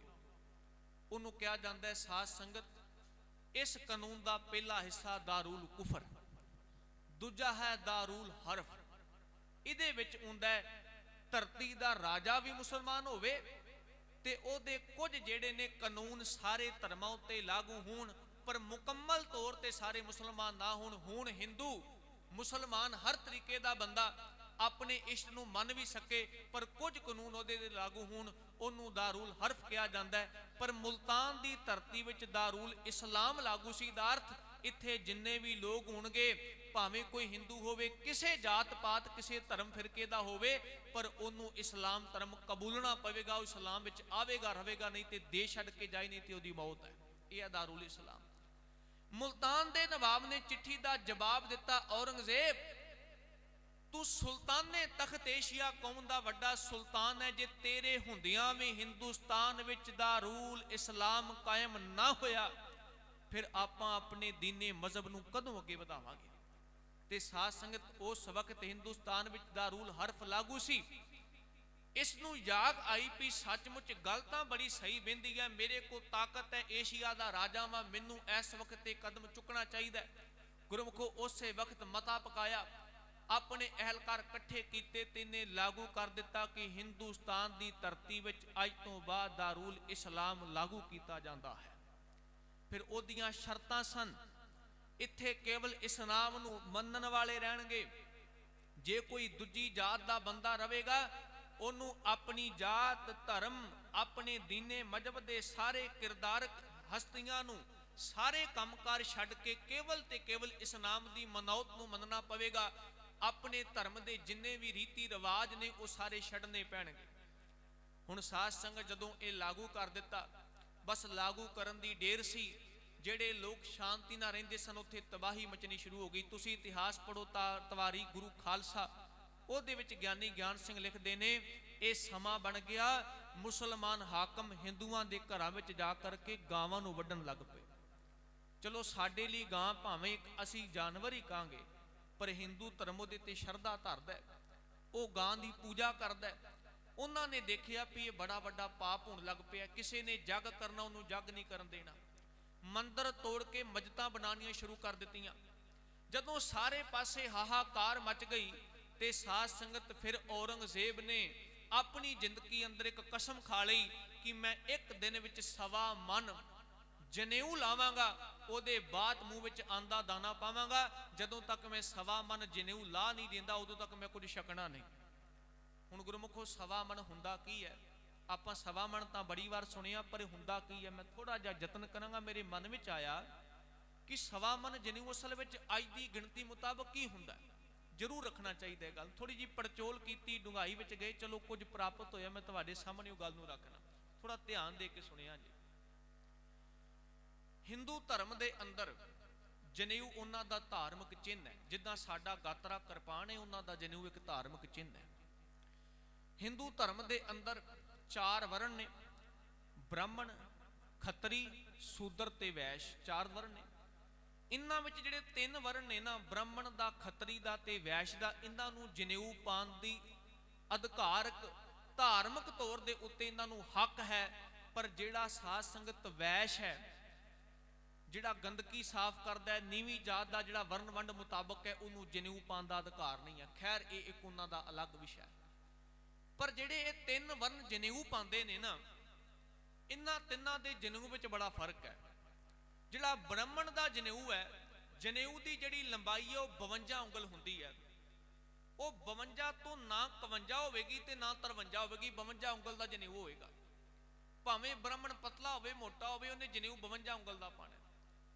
ਤੇ ਸਾਧ ਸੰਗਤ 52 ਉਂਗਲ ਦੇ ਜਨੇਊ ਦੇ ਵਿੱਚ ਵੀ ਕੁਝ ਹੋਰ ਉਹਨਾਂ ਨੇ ਲਕਾਇਆ ਹੋਇਆ ਹੈ। ਜਿਹੜਾ ਬ੍ਰਾਹਮਣ ਦਾ ਜਨੇਊ ਹੈ ਉਹ ਸਭ ਤੋਂ ਮੋਟਾ ਹੁੰਦਾ ਹੈ। ਸੂਤ ਲੈ ਕਰਕੇ 52 ਉਂਗਲ ਦੇ ਜਨੇਊ ਨੂੰ ਨਾਪ ਕੇ 3 ਗੁਣਾ ਕੀਤਾ ਜਾਂਦਾ ਹੈ। ਭਾਵ ਇੱਕ ਸੂਤ ਨੂੰ 156 ਉਂਗਲ ਲੰਬਾ ਧਾਗਾ ਬਣਾਇਆ ਜਾਂਦਾ ਹੈ। ਫਿਰ ਉਹਨੂੰ ਵੱਟ ਚਾੜ ਕੇ ਉਹਨੂੰ 13 ਕੀਤਾ ਜਾਂਦਾ। 13 ਆਪਾਂ ਸਮਝਿਆ ਇੱਕ ਧਾਗੇ ਨੂੰ 3 ਵਾਰ ਘੁਮਾ ਦੇਣਾ, ਉਸ 13 ਧਾਗੇ ਨੂੰ ਇੱਕ ਬਣਾਇਆ ਜਾਂਦਾ ਹੈ। ਫਿਰ 52 ਉਂਗਲਾਂ ਦਾ ਉਹ ਜਨੇਊ ਤਿਆਰ ਹੁੰਦਾ ਹੈ। ਉਸ ਜਨੇਊ ਨੂੰ ਬ੍ਰਾਹਮਣ ਪਾ ਸਕਦਾ ਹੈ, ਖੱਤਰੀ ਤੇ ਵੈਸ਼ ਨਹੀਂ ਪਾ ਸਕਦਾ। ਜਿਹੜਾ ਬ੍ਰਾਹਮਣ ਦਾ ਜਨੇਊ ਹੈ 13 ਜਨੇਊ ਹੈ ਤੇ 52 ਉਂਗਲ ਦਾ। ਤੁਸੀਂ ਇਹ ਗੁਰੂ ਗ੍ਰੰਥ ਸਾਹਿਬ ਜੀ ਦੀ ਬਾਣੀ ਚੋਂ ਵੀ ਗੱਲ ਪੜੋਗੇ, ਮਹਾਰਾਜ ਕਹਿੰਦੇ ਨੇ ਗਲੀ ਜਿੰਨਾ ਜਪ ਮਾਲੀਆਂ ਤੇਹਰੇ ਪਾਇਨ ਤਗ। ਉੱਥੇ ਤੇਹਰੇ ਦਾ ਅਰਥ ਹੈ ਉਹ ਬ੍ਰਾਹਮਣ ਜਿਨੇ 13 ਜਨੇਊ ਆਪਣੇ ਗਲੇ ਵਿੱਚ ਪਾਇਆ ਹੋਇਆ। ਉਹਦੇ ਬਾਅਦ ਹੁੰਦਾ ਸਾਧ ਸੰਗਤ ਖੱਤਰੀ। ਖੱਤਰੀ ਨੂੰ ਧਰਮ ਦੇ ਤੌਰ ਤੇ ਹੁਕਮ ਸੀ ਕਿ ਉਹ 13 ਜਨੇਊ ਨਹੀਂ ਪਾ ਸਕਦਾ, ਉਹ ਦੋਹਰਾ ਜਨੇਊ ਪਾਏਗਾ। 104 ਉਂਗਲਾਂ ਦਾ ਜਨੇਊ, ਉਹਨੂੰ ਵੱਟ ਚੜ ਕੇ 52 ਉਂਗਲਾਂ ਦਾ ਦੋਹਰਾ ਕੀਤਾ ਜਾਂਦਾ ਸੀ, ਉਹ ਦੋਹਰਾ ਪਾਉਂਦਾ ਸੀ। ਉਹਦੇ ਬਾਅਦ ਹੁੰਦਾ ਸੀ ਸਾਧ ਸੰਗਤ ਵੈਸ਼। ਵੈਸ਼ ਨੂੰ ਕੇਵਲ 52 ਉਂਗਲ ਦਾ ਕਿਹੜਾ ਜਨੇਊ, ਇੱਕ ਜਿਹਨੂੰ ਕੋਈ ਵੱਟ ਨਹੀਂ ਚੜੇਗਾ, ਕੇਵਲ ਇੱਕ ਤੰਦੀ ਵਿੱਚ ਜੁੜਿਆ ਹੋਇਆ ਉਹ ਜਨੇਊ 52 ਉਂਗਲ ਦਾ ਵੈਸ਼ ਪਾ ਸਕਦਾ। ਸ਼ੂਦਰ ਲਈ ਕੋਈ ਜਨੇਊ ਨਹੀਂ ਸੀ ਮੰਨਿਆ ਜਾਂਦਾ ਸੀ। ਇਹ ਨੀਵੀਂ ਜਾਤ ਦਾ, ਇਹਨੂੰ ਕੋਈ ਜਨੇਊ ਨਹੀਂ ਮਿਲਦਾ, ਇਹਨੂੰ ਧਾਰਮਿਕ ਅਧਿਕਾਰ ਨਹੀਂ ਹੈ। ਹੁਣ ਇਹ 3 ਫਿਰਕੇ ਜਿਹੜੇ ਨੇ ਜਨੇਊ ਪਾਉਂਦੇ ਨੇ, ਤੇ ਸਾਧ ਸੰਗਤ ਇੱਕ ਜਨੇਊ ਦਾ ਜਿਹੜਾ ਵਜਨ ਹੈ ਨਾ ਬ੍ਰਾਹਮਣ ਦੇ ਜਨੇਊ ਦਾ, ਕਿਉਂਕਿ ਉਹ 13 ਹੈ, ਉਹਨੂੰ ਧਾਗਾ ਵੀ ਜ਼ਿਆਦਾ ਲੱਗਾ, ਉਹਦਾ ਵਜਨ 2 ਮਾਸੇ ਦਾ ਹੈ। ਜਿਹੜੇ ਬਜ਼ੁਰਗ ਬੈਠੇ ਨੇ ਨਾ, ਚਲੋ ਅਸੀਂ ਤੇ ਗੱਲ ਪੜ੍ਹੀ ਹੈ, ਤੁਹਾਨੂੰ ਪਤਾ ਹੈ 2 ਮਾਸੇ ਦਾ ਜਨੇਊ, ਜਿਹੜਾ 1 ਤੋਲਾ ਹੁੰਦਾ ਨਾ, ਤੋਲਾ ਸੋਨੇ ਦਾ, ਉਹਦੇ ਵਿੱਚ 12 ਮਾਸੇ ਹੁੰਦੇ ਨੇ। 12 ਮਾਸੇ ਦਾ 1 ਤੋਲਾ ਬਣਦਾ। 1 ਤੋਲੇ ਦੇ 10 ਗ੍ਰਾਮ ਹੁੰਦੇ ਨੇ। ਹੁਣ ਆਪਾਂ 1.25 ਮਣ ਦੀ ਗੱਲ ਕਰੀਏ, ਜਦੋਂ 1 ਮਣ ਦੀ ਗੱਲ ਕਰਾਂਗੇ, ਅੱਜ ਕੱਲ ਮੇਰਾ ਖਿਆਲ ਵੀ ਨੌਜਵਾਨ ਪੀੜ੍ਹੀ ਨੂੰ ਇਹ ਨਹੀਂ ਪਤਾ ਹੋਣਾ ਵੀ ਮਣ ਵਿੱਚ ਕਿੰਨਾ ਵਜਨ ਹੁੰਦਾ ਹੈ। 1 ਮਣ 40 ਕਿਲੋ ਦਾ ਹੁੰਦਾ ਹੈ, 1.25 ਮਣ 50 ਕਿਲੋ ਦਾ। 12 ਮਾਸੇ ਦੇ ਵਿੱਚ 1 ਤੋਲਾ ਬਣਦਾ। 1 ਤੋਲੇ ਦਾ ਵਜਨ ਹੈ 10 ਗ੍ਰਾਮ। ਤੇ ਜੇ ਆਪਾਂ ਬ੍ਰਾਹਮਣ ਦੇ ਜਨੇਊ ਨੂੰ ਲੈ ਲਈਏ ਜਿਹੜਾ ਸਭ ਤੋਂ ਭਾਰਾ ਹੈ, ਉਹਦਾ ਵਜਨ ਹੈ 2 ਸਾਧ ਸੰਗਤ। ਤੇ ਹੁਣ 1 ਗ੍ਰਾਮ ਤੋਲੇ ਅੰਦਰ 1 ਤੋਲੇ ਸੋਨੇ ਦਾ ਵਜਨ ਜਿਹੜਾ 10 ਗ੍ਰਾਮ ਹੈ, ਤੇ 1 ਤੋਲੇ ਦੇ ਵਿੱਚ 12 ਜਿਹੜੇ ਨੇ ਉਹ ਜਨੇਊ ਦੇ ਫਿਰਕੇ ਬਣਦੇ, ਜਿਨ੍ਹਾਂ ਨੂੰ ਆਪਾਂ ਜੇ ਕਨਵਰਟ ਕਰੀਏ ਗੁਣਾ ਕਰਕੇ ਤੇ ਕੁੱਲ 6 ਜਨੇਊ ਬਣਨਗੇ, ਕਿਉਂਕਿ 2 ਮਾਸੇ ਦਾ 1 ਜਨੇਊ ਹੈ, 12 ਮਾਸੇ ਦਾ 1 ਤੋਲਾ। 1 ਤੋਲੇ ਵਿੱਚ 6 ਜਨੇਊ ਹੁੰਦੇ ਨੇ 10 ਗ੍ਰਾਮ ਅੰਦਰ। 100 ਗ੍ਰਾਮ ਅੰਦਰ 60 ਜਨੇਊ ਆ ਗਏ। 1 ਕਿਲੋ ਦੇ ਅੰਦਰ ਸਾਧ ਸੰਗਤ 600 ਜਨੇਊ ਆ ਗਏ, ਤੇ 10 ਕਿਲੋ ਅੰਦਰ 6000 ਜਨੇਊ ਆ ਗਏ। ਦੇਖੋ ਸਵਾ ਮਣ ਕੀ ਬਣਦਾ। 10 ਕਿਲੋ ਅੰਦਰ 6000 ਜਨੇਊ। ਹੁਣ ਇਹਨੂੰ ਤੁਸੀਂ ਗੁਣਾ ਕਰ ਦੋ 50 ਕਿਲੋ ਨਾਲ, 30000 ਜਨੇਊ ਬਣਦਾ।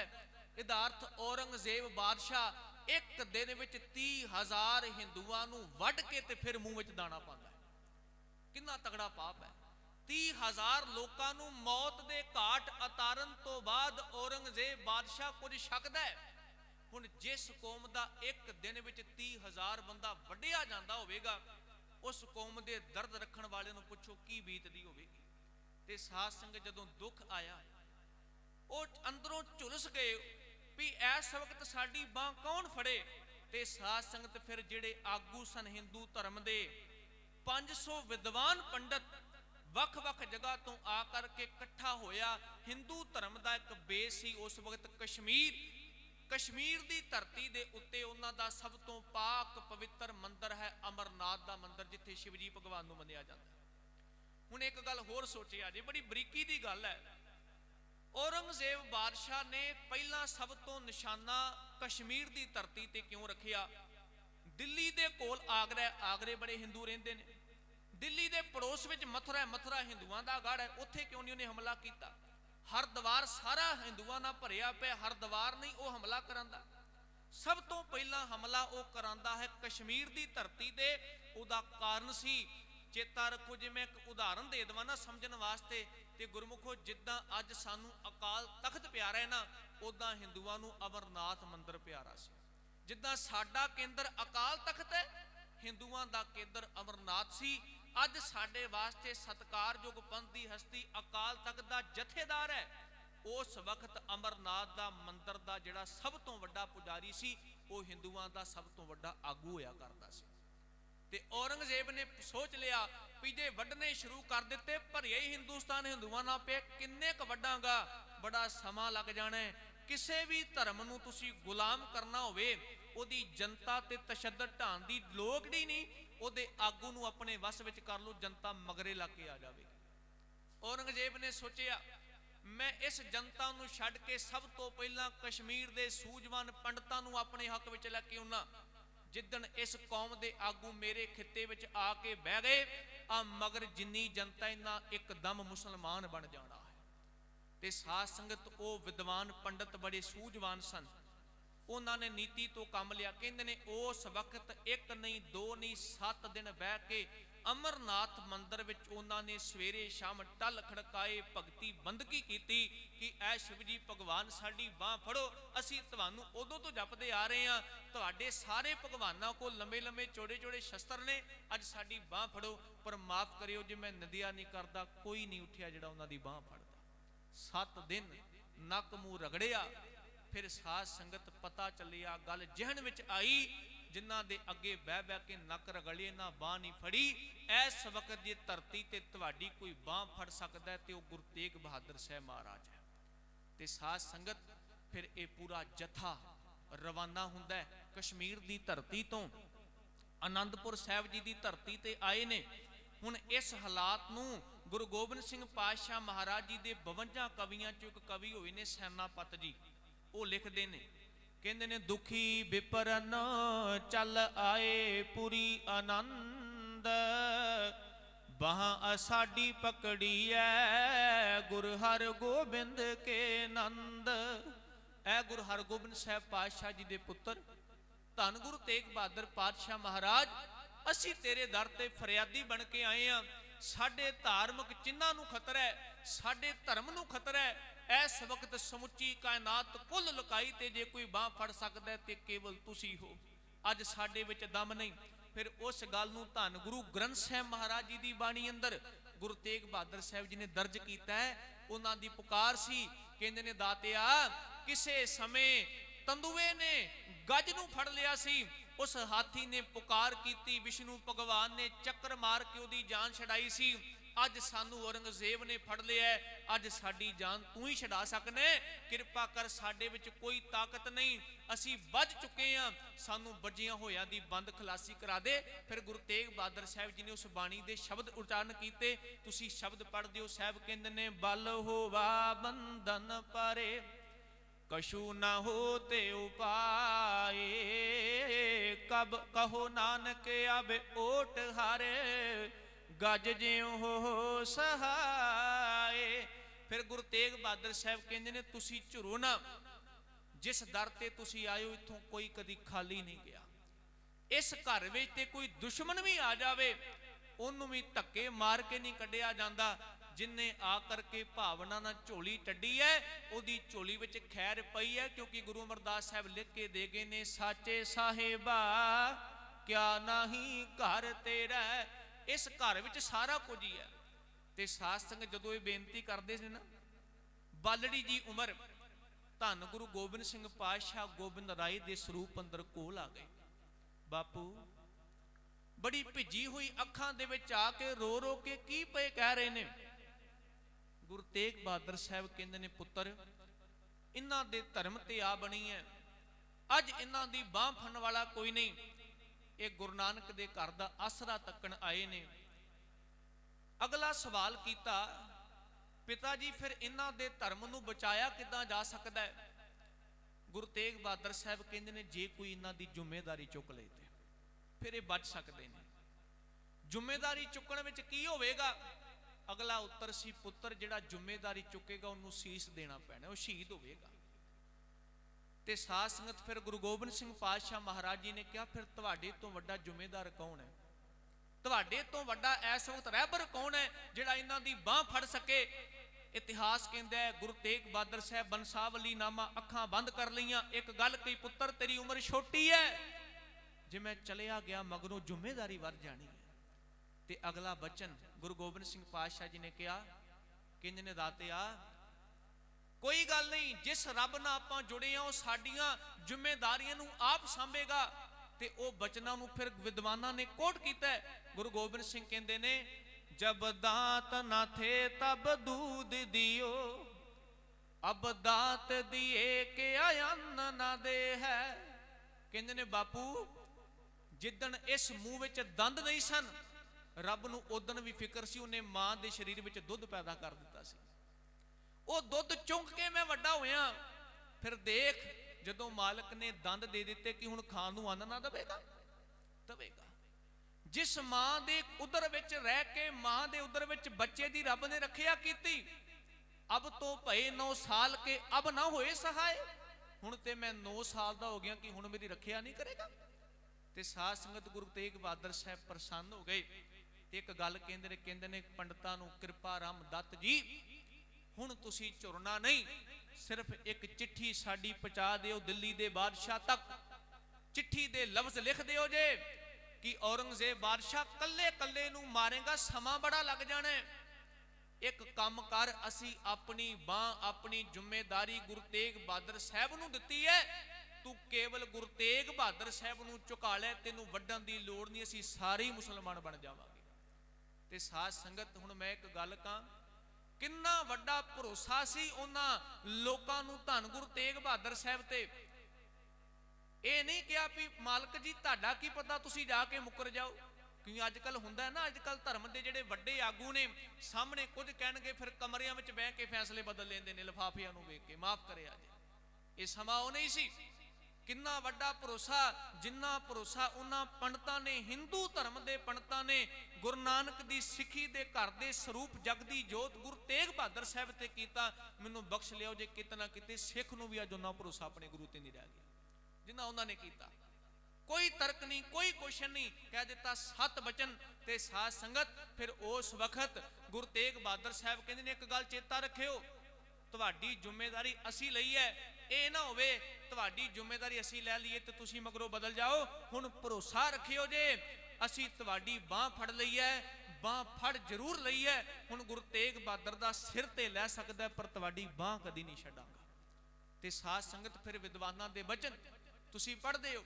ਸਾਹਿਬ ਜੀ ਕਹਿੰਦੇ ਨੇ ਚਿਤ ਚਰਨ ਕਮਲ ਕਾ ਆਸਰਾ, ਚਿਤ ਚਰਨ ਕਮਲ ਸੰਗ ਜੋੜੀਐ, ਮਨ ਲੋ ਚੈ ਬੁਰਿਆਈਆਂ, ਗੁਰ ਸ਼ਬਦੀ ਇਹ ਮਨ ਹੋੜੀਐ, ਬਾਹ ਜਿਨ੍ਹਾਂ ਦੀ ਪਕੜੀਐ, ਸਿਰ ਦੀਜੈ ਬਾਹ ਨਾ ਛੋੜੀਐ, ਤੇਗ ਬਹਾਦਰ ਬੋਲਿਆ ਧਰ ਪਈਐ ਧਰਮ ਨਾ ਛੋੜੀਐ। ਧਰ ਪਈਏ ਦਰ ਤੇ ਹੁਣ ਧੀਰਜ ਰੱਖਿਓ ਜੇ, ਧਰਮ ਨਾ ਛੋੜੀਏ, ਧਰਮ ਨਾ ਛੱਡਿਓ ਜੇ। ਹੁਣ ਤੁਹਾਡੀ ਬਾਂਹ ਅਸੀਂ ਫੜ ਲਈ ਹੈ।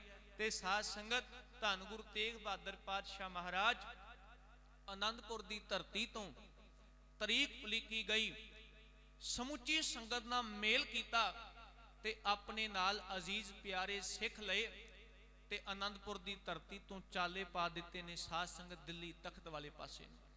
ਹੁਣ ਇਸ ਗੱਲ ਨੂੰ ਥੋੜਾ ਜਿਹਾ ਮਾਨਸਿਕਤਾ ਵਿੱਚ ਤਸਵੀਰ ਬਣਾ ਕੇ ਸੋਚਿਓ। ਗੁਰੂ ਤੇਗ ਬਹਾਦਰ ਸਾਹਿਬ ਚੱਲਣ ਲੱਗੇ, ਸਾਰਾ ਪਰਿਵਾਰ ਤੇ ਸੰਗਤ, ਇਤਿਹਾਸ ਕਹਿੰਦਾ ਕੀਰਤਪੁਰ ਸਾਹਿਬ ਤੱਕ ਮੇਰੇ ਦਾਤੇ ਦੇ ਨਾਲ ਆਈ ਸੀ।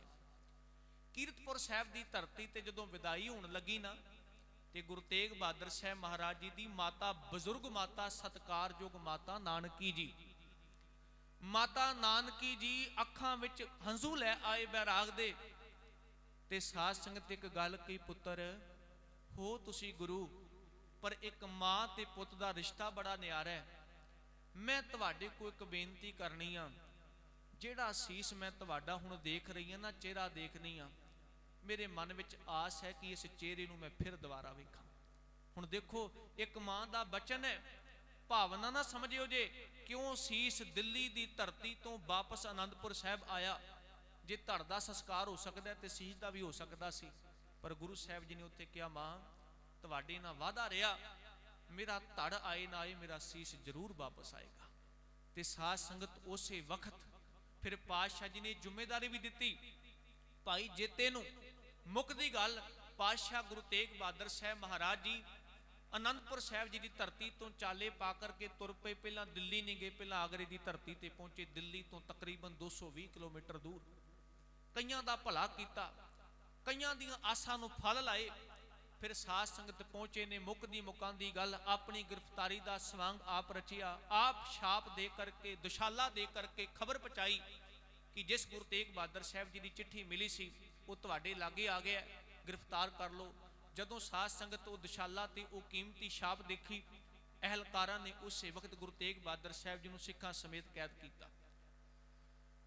ਦਿੱਲੀ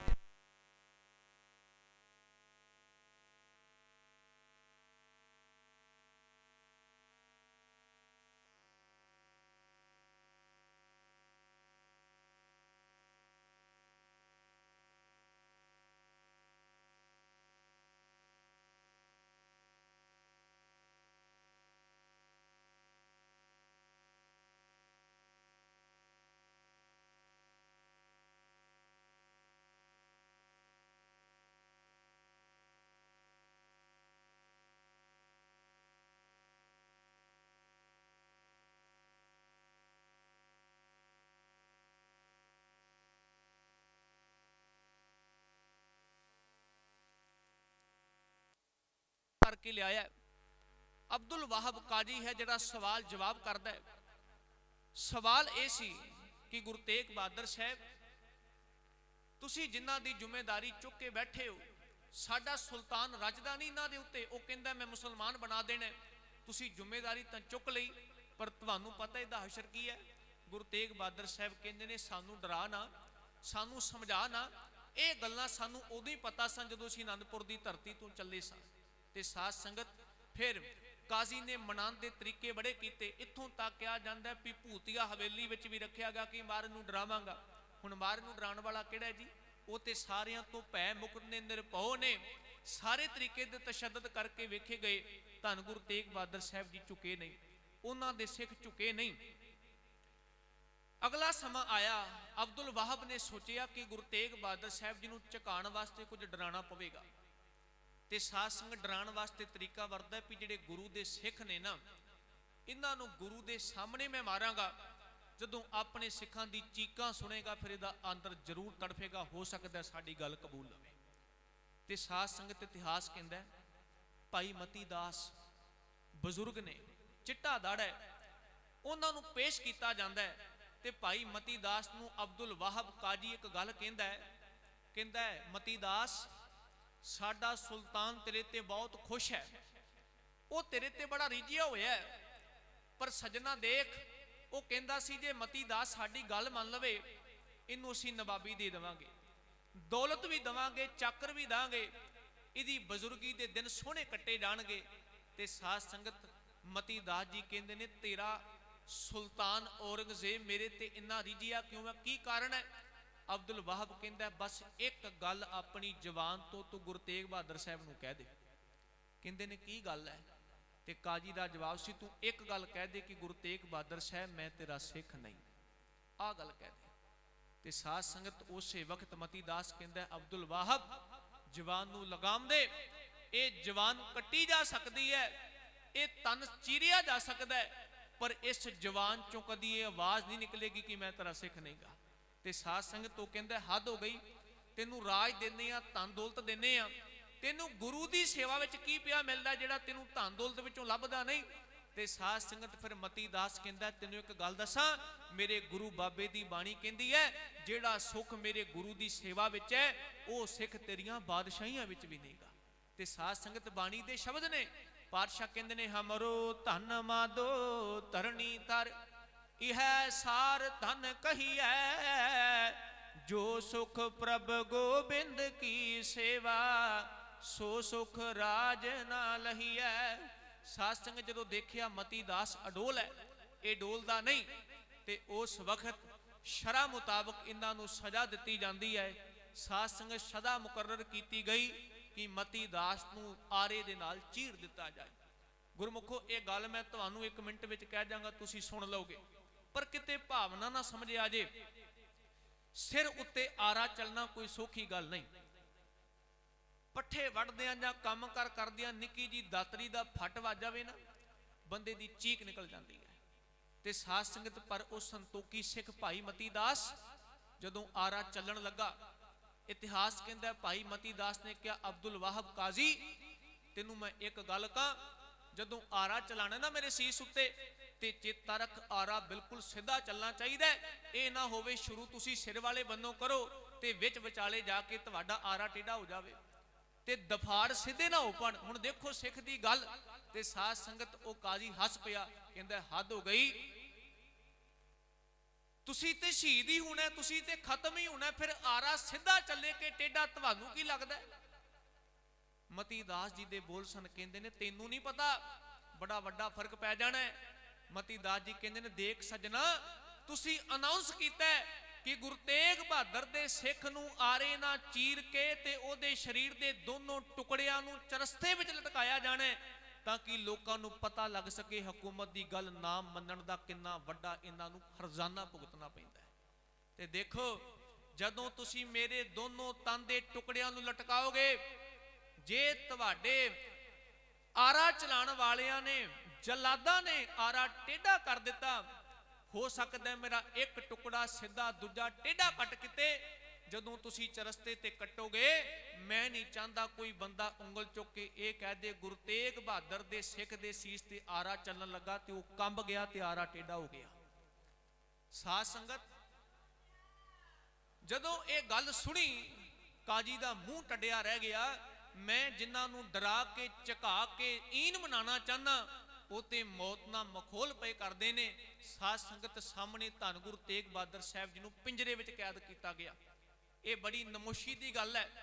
ਉਸ ਪਿੰਜਰੇ ਨੂੰ ਸਾਡੀਆਂ ਧਰਮ ਦੀਆਂ ਕਮੇਟੀਆਂ ਨੇ ਮਾਫ ਕਰਿਆ ਜੇ, ਆਪਣੀ ਵਿਰਾਸਤ ਨੂੰ ਸਾਂਭ ਨਾ ਪਾਈਆਂ। ਲੋਕਾਂ ਨੇ ਤੇ ਮੁਹੰਮਦ ਸਾਹਿਬ ਦੇ ਵਾਲ ਨੂੰ ਹਜੇ ਤੱਕ ਸਾਂਭ ਕੇ ਰੱਖਿਆ ਹੈ। ਪਰ ਮਾਫ ਕਰਿਓ ਜੇ ਸਾਡੀਆਂ ਕਮੇਟੀਆਂ ਨੇ ਨਾ ਆਪਣੀ ਧਰਮ ਦੀਆਂ ਨਿਸ਼ਾਨੀਆਂ ਨੂੰ ਹੱਥੋਂ ਢਾਣਾ ਸ਼ੁਰੂ ਕਰ ਦਿੱਤਾ, ਇਹਦੀ ਜਗ੍ਹਾ ਨਵੀਆਂ ਬਣਾਵਾਂਗੇ। ਕਮਾਲ ਹੋ ਗਈ।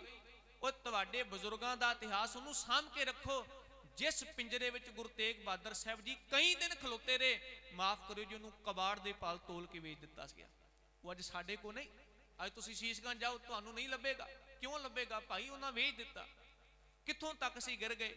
इस पिंजरे विच गुरु तेग बहादुर साहब ने ना इहदे विच सिद्धा खलोता जांदा है, ना इहदे विच बैठा जांदा है, ना इहदे विच करवट लई जांदी है, पासा नहीं बदलिया जांदा। ऐसा मैंटली ते फिजिकली टॉर्चर किया जा रहा है गुरु तेग बहादुर साहब जी नूं।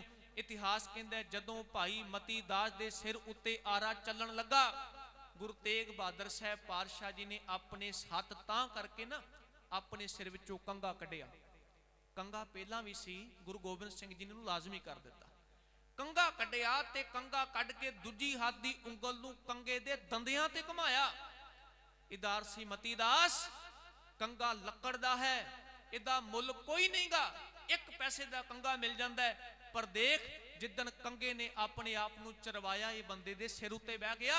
अज तेरे सिर उत्ते लोहे दा आरा चलन लगा है, कंगे नूं लकड़ नूं चीरिया गया, उस सिर ते बह गया। अज तेरे सिर ते चलना, चेता रखी तू सिੱਖੀ दे सीस उत्ते सुभायमान हो जाएगा। ते साध संगत मती दास जी दा अंदर दा भरोसा देखो। इतिहास कहता उधर सीस ते आरा चलन लगा, इधर मती दास जपजी साहब जी दा पाठ शुरू कर देंदे ने। आरा चलदा जांदा है, भाई मती दास जाप करी जाते हैं। एक ग्रंथ विचों तो मैं इत्थों तक पढ़िया कि भाई साहब जी के शरीर के टुकड़े कर दिते गए, टुकड़ियां दे विचों भी जपजी की आवाज़ आई।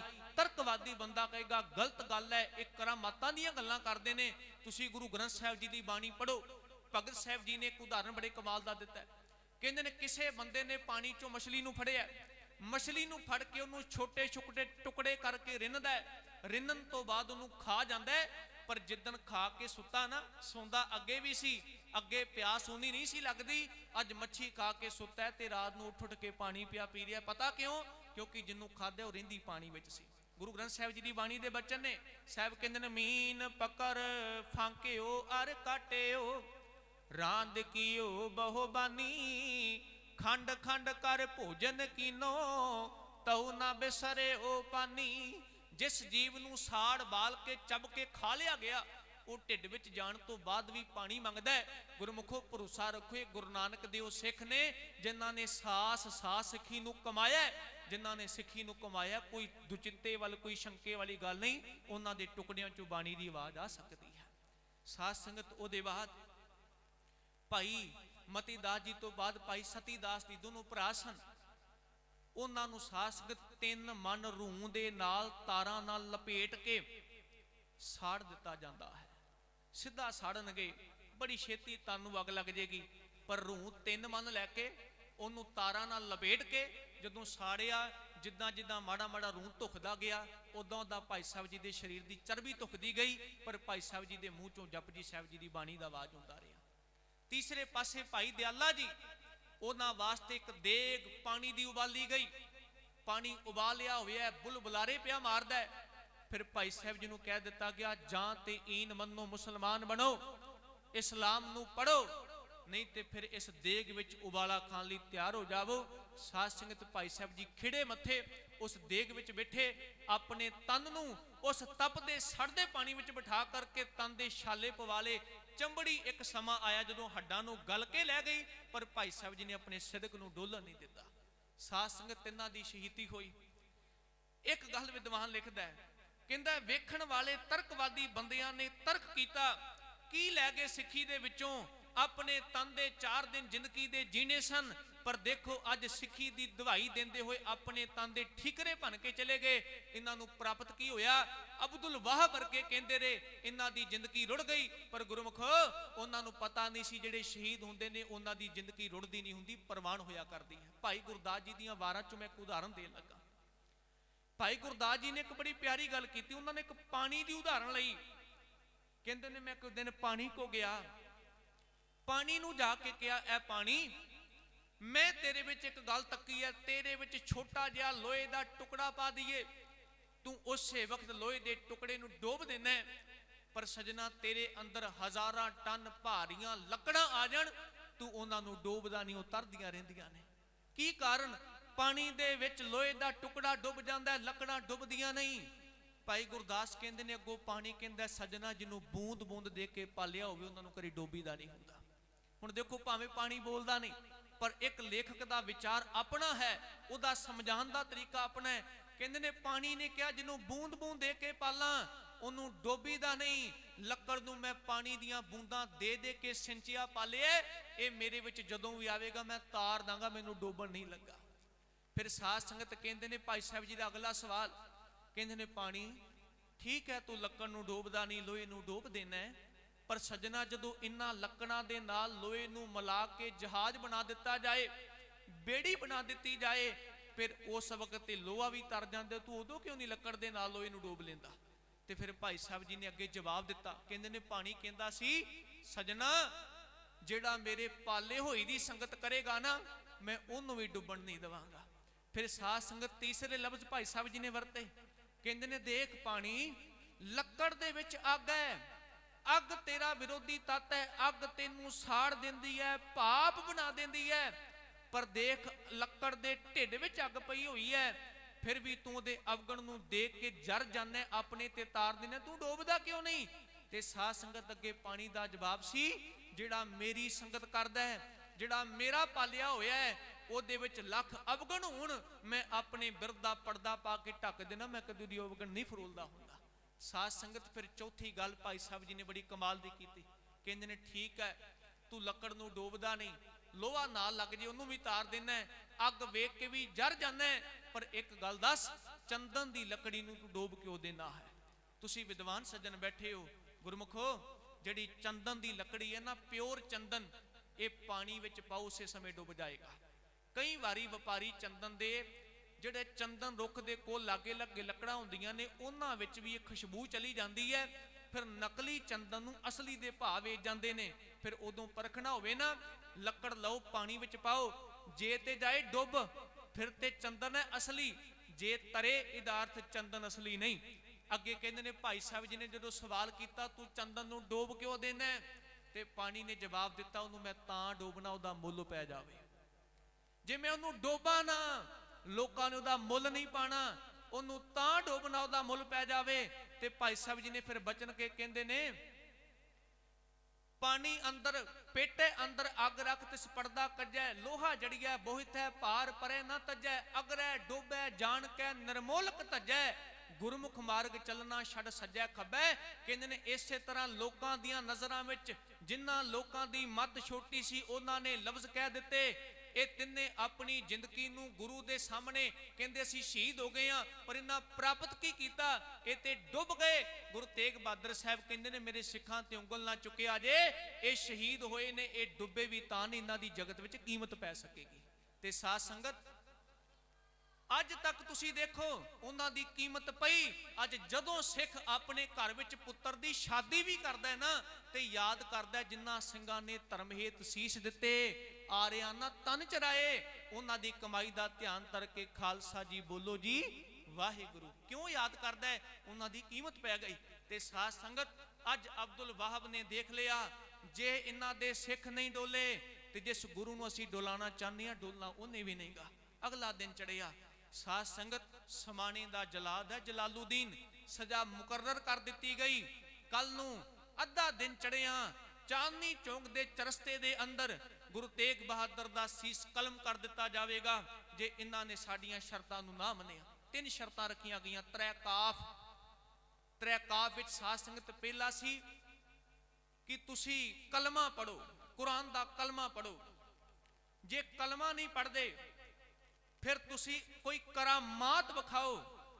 ਤੇ ਦੋ ਸ਼ਰਤਾਂ ਤੋਂ ਬਾਅਦ ਤੀਜੀ ਸ਼ਰਤ ਸੀ, ਜੇ ਕਲਮਾ ਤੇ ਕਰਾਮਾਤ ਵਾਲੇ ਬੰਦੇ ਨਹੀਂ ਹੋਣਾ ਫਿਰ ਕਤਲ ਹੋਣ ਲਈ ਤਿਆਰ ਹੋ ਜਾਓ, ਤੁਹਾਨੂੰ ਸ਼ਹੀਦ ਕਰ ਦਿੱਤਾ ਜਾਏਗਾ। ਗੁਰੂ ਤੇਗ ਬਹਾਦਰ ਸਾਹਿਬ ਮਹਾਰਾਜ ਕਹਿੰਦੇ ਨੇ ਕਲਮਾ ਨਹੀਂ ਪੜਨਾ, ਕਰਾਮਾਤ ਨਹੀਂ ਵਿਖਾਣੀ। ਅੱਜ ਕੱਲ ਕਈ ਵਾਰੀ ਇਹ ਗੱਲ ਤੋਂ ਭੰਡਿਆ ਜਾਂਦਾ। ਦੇਖੋ ਜੀ, ਗੁਰੂ ਅਰਜਨ ਦੇਵ ਪਾਤਸ਼ਾਹ ਮਹਾਰਾਜ ਕਹਿੰਦੇ ਨੇ ਗੁਰੂ ਸਨ, ਜਦੋਂ ਤਵੀ ਤੇ ਬੈਠੇ, ਤੱਤੀ ਤਵੀ, ਸਿਰ ਉੱਤੇ ਰੇਤਾ ਤੱਤਾ, ਜੇ ਇਹਨਾਂ ਵਿੱਚ ਕਰਾਮਾਤ ਹੁੰਦੀ ਤੇ ਤਵੀ ਠੰਡੀ ਕਿਉਂ ਨਾ ਕਰ ਲਈ, ਰੇਤਾ ਠੰਡਾ ਕਰ ਲੈਂਦੇ। ਓਏ ਭੋਲਿਓ, ਇਹ ਕਰਾਮਾਤ ਨਹੀਂ ਹੁੰਦੀ, ਇਹ ਮਦਾਰੀ ਦੇ ਖੇਡ ਹੁੰਦੇ ਨੇ। ਕਰਾਮਾਤ ਇਹ ਹੈ ਤਵੀ ਤੱਤੀ ਹੋਵੇ, ਰੇਤਾ ਤੱਤਾ ਹੋਵੇ ਤੇ ਬਹਿਣ ਵਾਲਾ ਠੰਡਾ ਰਹਿ ਜਾਵੇ, ਇਹ ਕਰਾਮਾਤ ਹੈ। ਗੁਰੂ ਤੇਗ ਬਹਾਦਰ ਸਾਹਿਬ ਜੀ ਨੂੰ ਤਪਾਉਣ ਦਾ ਯਤਨ ਕੀਤਾ ਗਿਆ, ਪਰ ਅੰਦਰੋਂ ਠੰਡੇ ਨੇ। ਗੁਰੂ ਤੇਗ ਬਹਾਦਰ ਪਾਤਸ਼ਾਹ ਮਹਾਰਾਜ ਅੱਜ ਦਿਨ ਚੜਿਆ, ਜਿਸ ਦਿਨ ਨੂੰ ਤੁਸੀਂ ਯਾਦ ਕਰ ਰਹੇ ਹੋ। ਸਾਧ ਸੰਗਤ ਪਾਤਸ਼ਾਹ ਮਹਾਰਾਜ ਆਏ, ਖੂਹੀ ਤੋਂ ਇਸ਼ਨਾਨ ਕੀਤਾ, ਅੱਜ ਵੀ ਤੁਸੀਂ ਦਰਸ਼ਨ ਕੀਤੇ ਹੋਣਗੇ। ਇਸ਼ਨਾਨ ਕਰਨ ਤੋਂ ਬਾਅਦ ਲਾਗੇ ਰੁੱਖ ਸੀ, ਥੜਾ ਬਣਿਆ ਹੋਇਆ, ਪਾਤਸ਼ਾਹ ਮਹਾਰਾਜ ਥੜੇ ਤੇ ਬੈਠੇ, ਜਲਾਲੂਦੀਨ ਵੱਲ ਅੱਖਾਂ ਭਰ ਕੇ ਕਹਿੰਦੇ ਨੇ, ਜਲਾਦ ਅਸੀਂ ਪਹਿਲਾਂ ਗੁਰੂ ਨਾਨਕ ਸਾਹਿਬ ਜੀ ਦੀ ਜਪਜੀ ਸਾਹਿਬ ਜੀ ਦੀ ਬਾਣੀ ਦਾ ਜਾਪ ਕਰਾਂਗੇ। ਜਦੋਂ ਜਾਪ ਪੂਰਾ ਹੋ ਜਾਵੇ, ਗੁਰੂ ਨਾਨਕ ਸਾਹਿਬ ਜੀ ਦੀ ਬਾਣੀ ਦੇ ਸ਼ਲੋਕ ਨੂੰ ਪੜਨ ਤੋਂ ਬਾਅਦ ਗੁਰੂ ਨਾਨਕ ਸਾਹਿਬ ਜੀ ਦੀ ਬਾਣੀ ਦੇ ਸਾਹਮਣੇ ਅਸੀਂ ਸੀਸ ਝੁਕਾਵਾਂਗੇ। ਉਸ ਵਕਤ ਤੁਸੀਂ ਤੇਗ ਮਾਰ ਕੇ ਆਪਣਾ ਕੰਮ ਕਰ ਲਿਆ ਜੀ। ਗੁਰੂ ਤੇਗ ਬਹਾਦਰ ਸਾਹਿਬ ਮਹਾਰਾਜ ਬੈਠੇ ਜਪਜੀ ਸਾਹਿਬ ਜੀ ਦਾ ਪਾਠ ਕਰਦੇ ਨੇ। ਬੜੀ ਸੰਗਤ ਸਾਰੇ ਪਾਸੇ ਖਲੋਤੀ ਹੈ, ਕੋਈ ਤਮਾਸ਼ਾ ਵੇਖਣ ਵਾਲਾ, ਕੋਈ ਗੁਰੂ ਤੇਗ ਬਹਾਦਰ ਸਾਹਿਬ ਜੀ ਦੇ ਅੰਦਰੋਂ ਦਰਦ ਰੱਖਣ ਵਾਲਾ, ਸਾਰੇ ਖਲੋਤੇ ਨੇ। ਅਬਦੁਲ ਵਾਹਬ ਕੋਲ ਹੈ, ਅਬਦੁੱਲਾ ਦਰੋਗਾ ਕੋਲ ਹੈ, ਜਲਾਲ ਜਲਾਲੂਦੀਨ ਪੂਰੇ ਦੋਨੋਂ ਹੱਥਾਂ ਨਾਲ ਤੇਗ ਫੜ ਕੇ ਖਲੋਤਾ ਹੈ। ਜਦੋਂ ਗੁਰੂ ਤੇਗ ਬਹਾਦਰ ਸਾਹਿਬ ਜੀ ਨੇ ਕਿਹਾ ਨਾ, ਜਿਨੀ ਨਾਮ ਤੇ ਆਇਆ ਗਏ ਮਸ਼ਕਤ ਕਾਲ, ਨਾਨਕ ਤੇ ਮੁਖ ਉਜਲੇ ਕੀਤੀ ਛੁੱਟੀ ਨਾਲ। ਸ਼ਲੋਕ ਪੜ ਕੇ ਗੁਰੂ ਤੇਗ ਬਹਾਦਰ ਸਾਹਿਬ ਜੀ ਨੇ ਸੀਸ ਝੁਕਾਇਆ। ਕਾਜ਼ੀ ਦਾ ਖਲੋਤਾ ਹੋਇਆ ਕੋਲ ਜਲਾਲੂਦੀਨ ਦੋਨੋਂ ਹੱਥਾਂ ਨਾਲ ਤੇਗ ਮਾਰ ਕੇ ਤੇ ਗੁਰੂ ਤੇਗ ਬਹਾਦਰ ਸਾਹਿਬ ਜੀ ਦੇ ਸੀਸ ਨੂੰ ਧੜ ਤੋਂ ਜੁਦਾ ਕਰ ਦਿੱਤਾ ਗਿਆ। ਗੁਰਮੁਖੋ, ਜਦੋਂ ਧੜ ਤੋਂ ਸੀਸ ਜੁਦਾ ਹੋਇਆ, ਇਤਿਹਾਸ ਕਹਿੰਦਾ ਇੰਨੇ ਜ਼ੋਰਾਂ ਦਾ ਝੱਖੜ ਹਨੇਰੀ ਝੁੱਲੀ, ਕਿਸੇ ਨੂੰ ਕੁਝ ਲੱਭਿਆ ਨਾ। ਇਸੇ ਸਮੇਂ ਦੇ ਵਿੱਚ ਭਾਈ ਜੇਤਾ ਉਹਨਾਂ ਨੇ ਸਾਧ ਸੰਗਤ ਉਸੇ ਵਕਤ ਮੌਕਾ ਸੰਭਾਲਿਆ ਤੇ ਗੁਰੂ ਸਾਹਿਬ ਜੀ ਦੇ ਸੀਸ ਨੂੰ ਸੰਭਾਲ ਲਿਆ।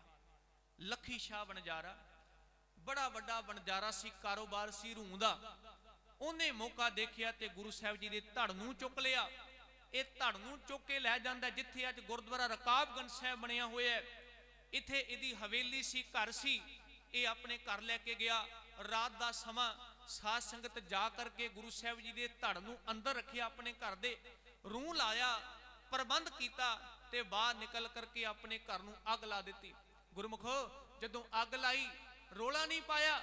ਜਦੋਂ ਅੱਗ ਚੰਗੀ ਤਰ੍ਹਾਂ ਮੱਚ ਗਈ, ਸਿੱਖ ਨੇ ਸੋਚਿਆ ਵੀ ਹੁਣ ਧੜ ਦਾ ਸੰਸਕਾਰ ਹੋ ਚੁੱਕਿਆ ਹੈ। ਉਸ ਵਕਤ ਲਾਗੇ ਅੱਗ ਦੇ ਨਿਕਲਦੇ ਹੋਏ ਲਾਂਬੂ ਵੇਖ ਕੇ ਲਾਗੇ ਦੇ ਲੋਕ ਆ ਗਏ। ਲੋਕਾਂ ਨੇ ਆ ਕਰਕੇ ਦੁਹਾਈ ਪਾਈ, ਲੱਖੀ ਸ਼ਾਹ ਵਣਜਾਰਾ ਜਾਰ ਜਾਰ ਰੋਂਦਾ ਹੈ। ਲੋਕ ਸੋਚਦੇ ਨੇ ਇਹਦਾ ਘਰ ਸੜ ਗਿਆ, ਇਹਦੇ ਅੰਦਰ ਦਾ ਸਮਾਨ ਸੜ ਗਿਆ, ਇਹ ਤਾਂ ਰੋਂਦਾ ਹੈ। ਲੱਖੀ ਸ਼ਾਹ ਵਣਜਾਰਾ ਕਹਿੰਦਾ, ਤੁਹਾਨੂੰ ਨਹੀਂ ਪਤਾ, ਮੇਰੇ ਮਹਿਲ ਨੂੰ ਨਾ ਦੇਖੋ, ਅੱਜ ਮੇਰਾ ਗੁਰੂ ਤੇਗ ਬਹਾਦਰ ਸਾਹਿਬ ਅੰਦਰ ਹੈ, ਮੈਂ ਤੇ ਉਹਦੀ ਯਾਦ ਵਿੱਚ ਰੋ ਰਿਹਾ।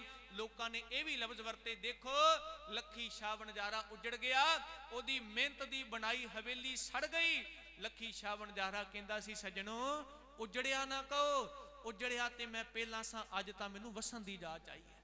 ਸਾਧ ਸੰਗਤ ਇੱਧਰ ਭਾਈ ਰੰਗ ਰੇਟਾ ਗੁਰੂ ਕਾ ਬੇਟਾ, ਉਹ ਗੁਰੂ ਸਾਹਿਬ ਜੀ ਦੇ ਸਰੂਪ ਬਹੁਤ ਸੋਹਣੇ ਸਰੀਰ ਦੇ ਉੱਤੇ ਸੁਭਾਏਮਾਨ ਧੜ, ਜਿਨ੍ਹਾਂ ਨੂੰ ਕਲਮ ਕੀਤਾ ਗਿਆ ਸੀ, ਆਪਣੇ ਕੋਲ ਸਾਂਭ ਕਰਕੇ ਤੇ ਪਾਤਸ਼ਾਹ ਮਹਾਰਾਜ ਅਨੰਦਪੁਰ ਸਾਹਿਬ ਜੀ ਦੀ ਧਰਤੀ ਵੱਲ ਗੁਰੂ ਗੋਬਿੰਦ ਸਿੰਘ ਸਾਹਿਬ ਮਹਾਰਾਜ ਉਦੋਂ ਨੂੰ ਰਵਾਨਾ ਹੋ ਜਾਂਦਾ। ਰਸਤੇ ਵਿੱਚ ਜਿੱਥੇ ਵੀ ਇਹਨੇ ਪੜਾਅ ਕੀਤੇ, ਉੱਥੇ ਉੱਥੇ ਗੁਰਦੁਆਰੇ ਅੱਜ ਵੀ ਬਣੇ ਨੇ। ਇੱਕ ਗੁਰਦੁਆਰਾ ਤਰਾਵੜੀ ਦੇ ਇਲਾਕੇ 'ਚ, ਦਾਸ ਪਿਛਲੀ ਦਿਨੀ ਉੱਥੇ ਕਥਾ ਕਰਨ ਗਿਆ, ਸਮਾਂ 5 ਮਿੰਟ ਦਾ ਵੱਜਦਾ, ਮੈਂ ਸਮਾਪਤੀ ਵਾਲੇ ਪਾਸੇ ਆ ਰਿਹਾ। ਤਰਾਵੜੀ ਦਾ ਇਲਾਕਾ ਹਰਿਆਣੇ ਦੇ ਵਿੱਚ ਹੈ। ਗੁਰੂ ਤੇਗ ਬਹਾਦਰ ਸਾਹਿਬ ਜੀ ਦਾ ਗੁਰਦੁਆਰਾ ਸਾਹਿਬ ਸੁਭਾਏਮਾਨ ਹੈ। ਕਹਿੰਦੇ ਨੇ ਭਾਈ ਜੈਤਾ ਸੀਸ ਲੈ ਕਰਕੇ ਤੇ ਪੰਥ ਤੇ ਚੱਲਦਾ ਹੋਇਆ ਨਾ, ਆਪਣੀ ਮੰਜ਼ਿਲ ਵੱਲ ਵਾਧਾ ਹੋਇਆ। ਸਾਧ ਸੰਗਤ ਇਸ ਧਰਤੀ ਤੇ ਪਹੁੰਚਿਆ, ਥੱਕ ਬਹੁਤ ਗਿਆ, ਥੱਕ ਬਹੁਤ ਜ਼ਿਆਦਾ ਗਿਆ, ਆਰਾਮ ਦੀ ਸਰੀਰ ਨੂੰ ਜ਼ਰੂਰਤ ਹੈ, ਮਨ ਕਰਕੇ ਬੜਾ ਤੰਦਰੁਸਤ ਹੈ, ਪਰ ਸਰੀਰ ਆਖਰਕਾਰ ਮਨੁੱਖ ਦਾ ਹੀ ਹੈ, ਥਕਾਵਟ ਹੋ ਜਾਂਦੀ ਹੈ, ਪਿਆਸ ਵੀ ਬੜੀ ਲੱਗੀ ਹੈ। ਤੇ ਸਾਧ ਸੰਗਤ ਇਹ ਜਦੋਂ ਪਹੁੰਚਿਆ, ਇਹਨੇ ਦੇਖਿਆ ਕਿ ਲਾਗੇ ਪਾਣੀ ਦਾ ਛੱਪੜ ਸੀ, ਤਲਾਅ ਸੀ, ਲਾਗੇ ਰੁੱਖ ਵੀ ਸੀ। ਭਾਈ ਜੇਤੇ ਨੇ ਨਾ ਉਸ ਵਕਤ ਕਹਿੰਦੇ ਨੇ ਗੁਰੂ ਤੇਗ ਬਹਾਦਰ ਸਾਹਿਬ ਮਹਾਰਾਜ ਜੀ ਦੇ ਸੀਸ ਨੂੰ ਖੋਲ ਕੇ ਵੇਖਿਆ। ਮੇਰੇ ਦਾਤੇ ਦੇ ਮੁਖ ਉੱਤੇ ਦਾੜਾ ਬੜਾ ਲੰਬਾ ਸੀ ਤੇ ਪਾਤਸ਼ਾਹ ਮਹਾਰਾਜ ਜੀ ਜਦੋਂ ਸੀਸ ਕਲਮ ਕੀਤਾ ਗਿਆ ਨਾ, ਜੁਦਾ ਕੀਤਾ ਗਿਆ, ਉਦੋਂ ਗਰਦਨ ਚੋਂ ਨਿਕਲਿਆ ਹੋਇਆ ਲਹੂ ਦਾੜੇ ਨਾਲ ਜੰਮ ਗਿਆ ਸੀ। ਭਾਈ ਜੈਤਾ ਉਸ ਵਕਤ ਆਪਣੇ ਹੱਥ ਪੈਰ ਸੁੱਚੇ ਕਰਦਾ, ਪਾਣੀ ਪੀਤਾ, ਪਾਣੀ ਪੀ ਕਰਕੇ ਤੇ ਸਾਧ ਸੰਗਤ ਆਰਾਮ ਕਰਨ ਵਾਸਤੇ ਰੁੱਖ ਥੱਲੇ ਬਹਿ ਗਿਆ। ਸ਼ਾਇਦ ਤੁਸੀਂ ਘਟਨਾ ਸੁਣੀ ਹੋਵੇ। ਇਤਿਹਾਸ ਕਹਿੰਦਾ ਇੱਥੇ ਇੱਕ ਧੋਬੀ ਸੀ, ਧੋਬੀ ਕੱਪੜੇ ਧੋਣ ਵਾਸਤੇ ਆਇਆ ਹੋਇਆ ਸੀ।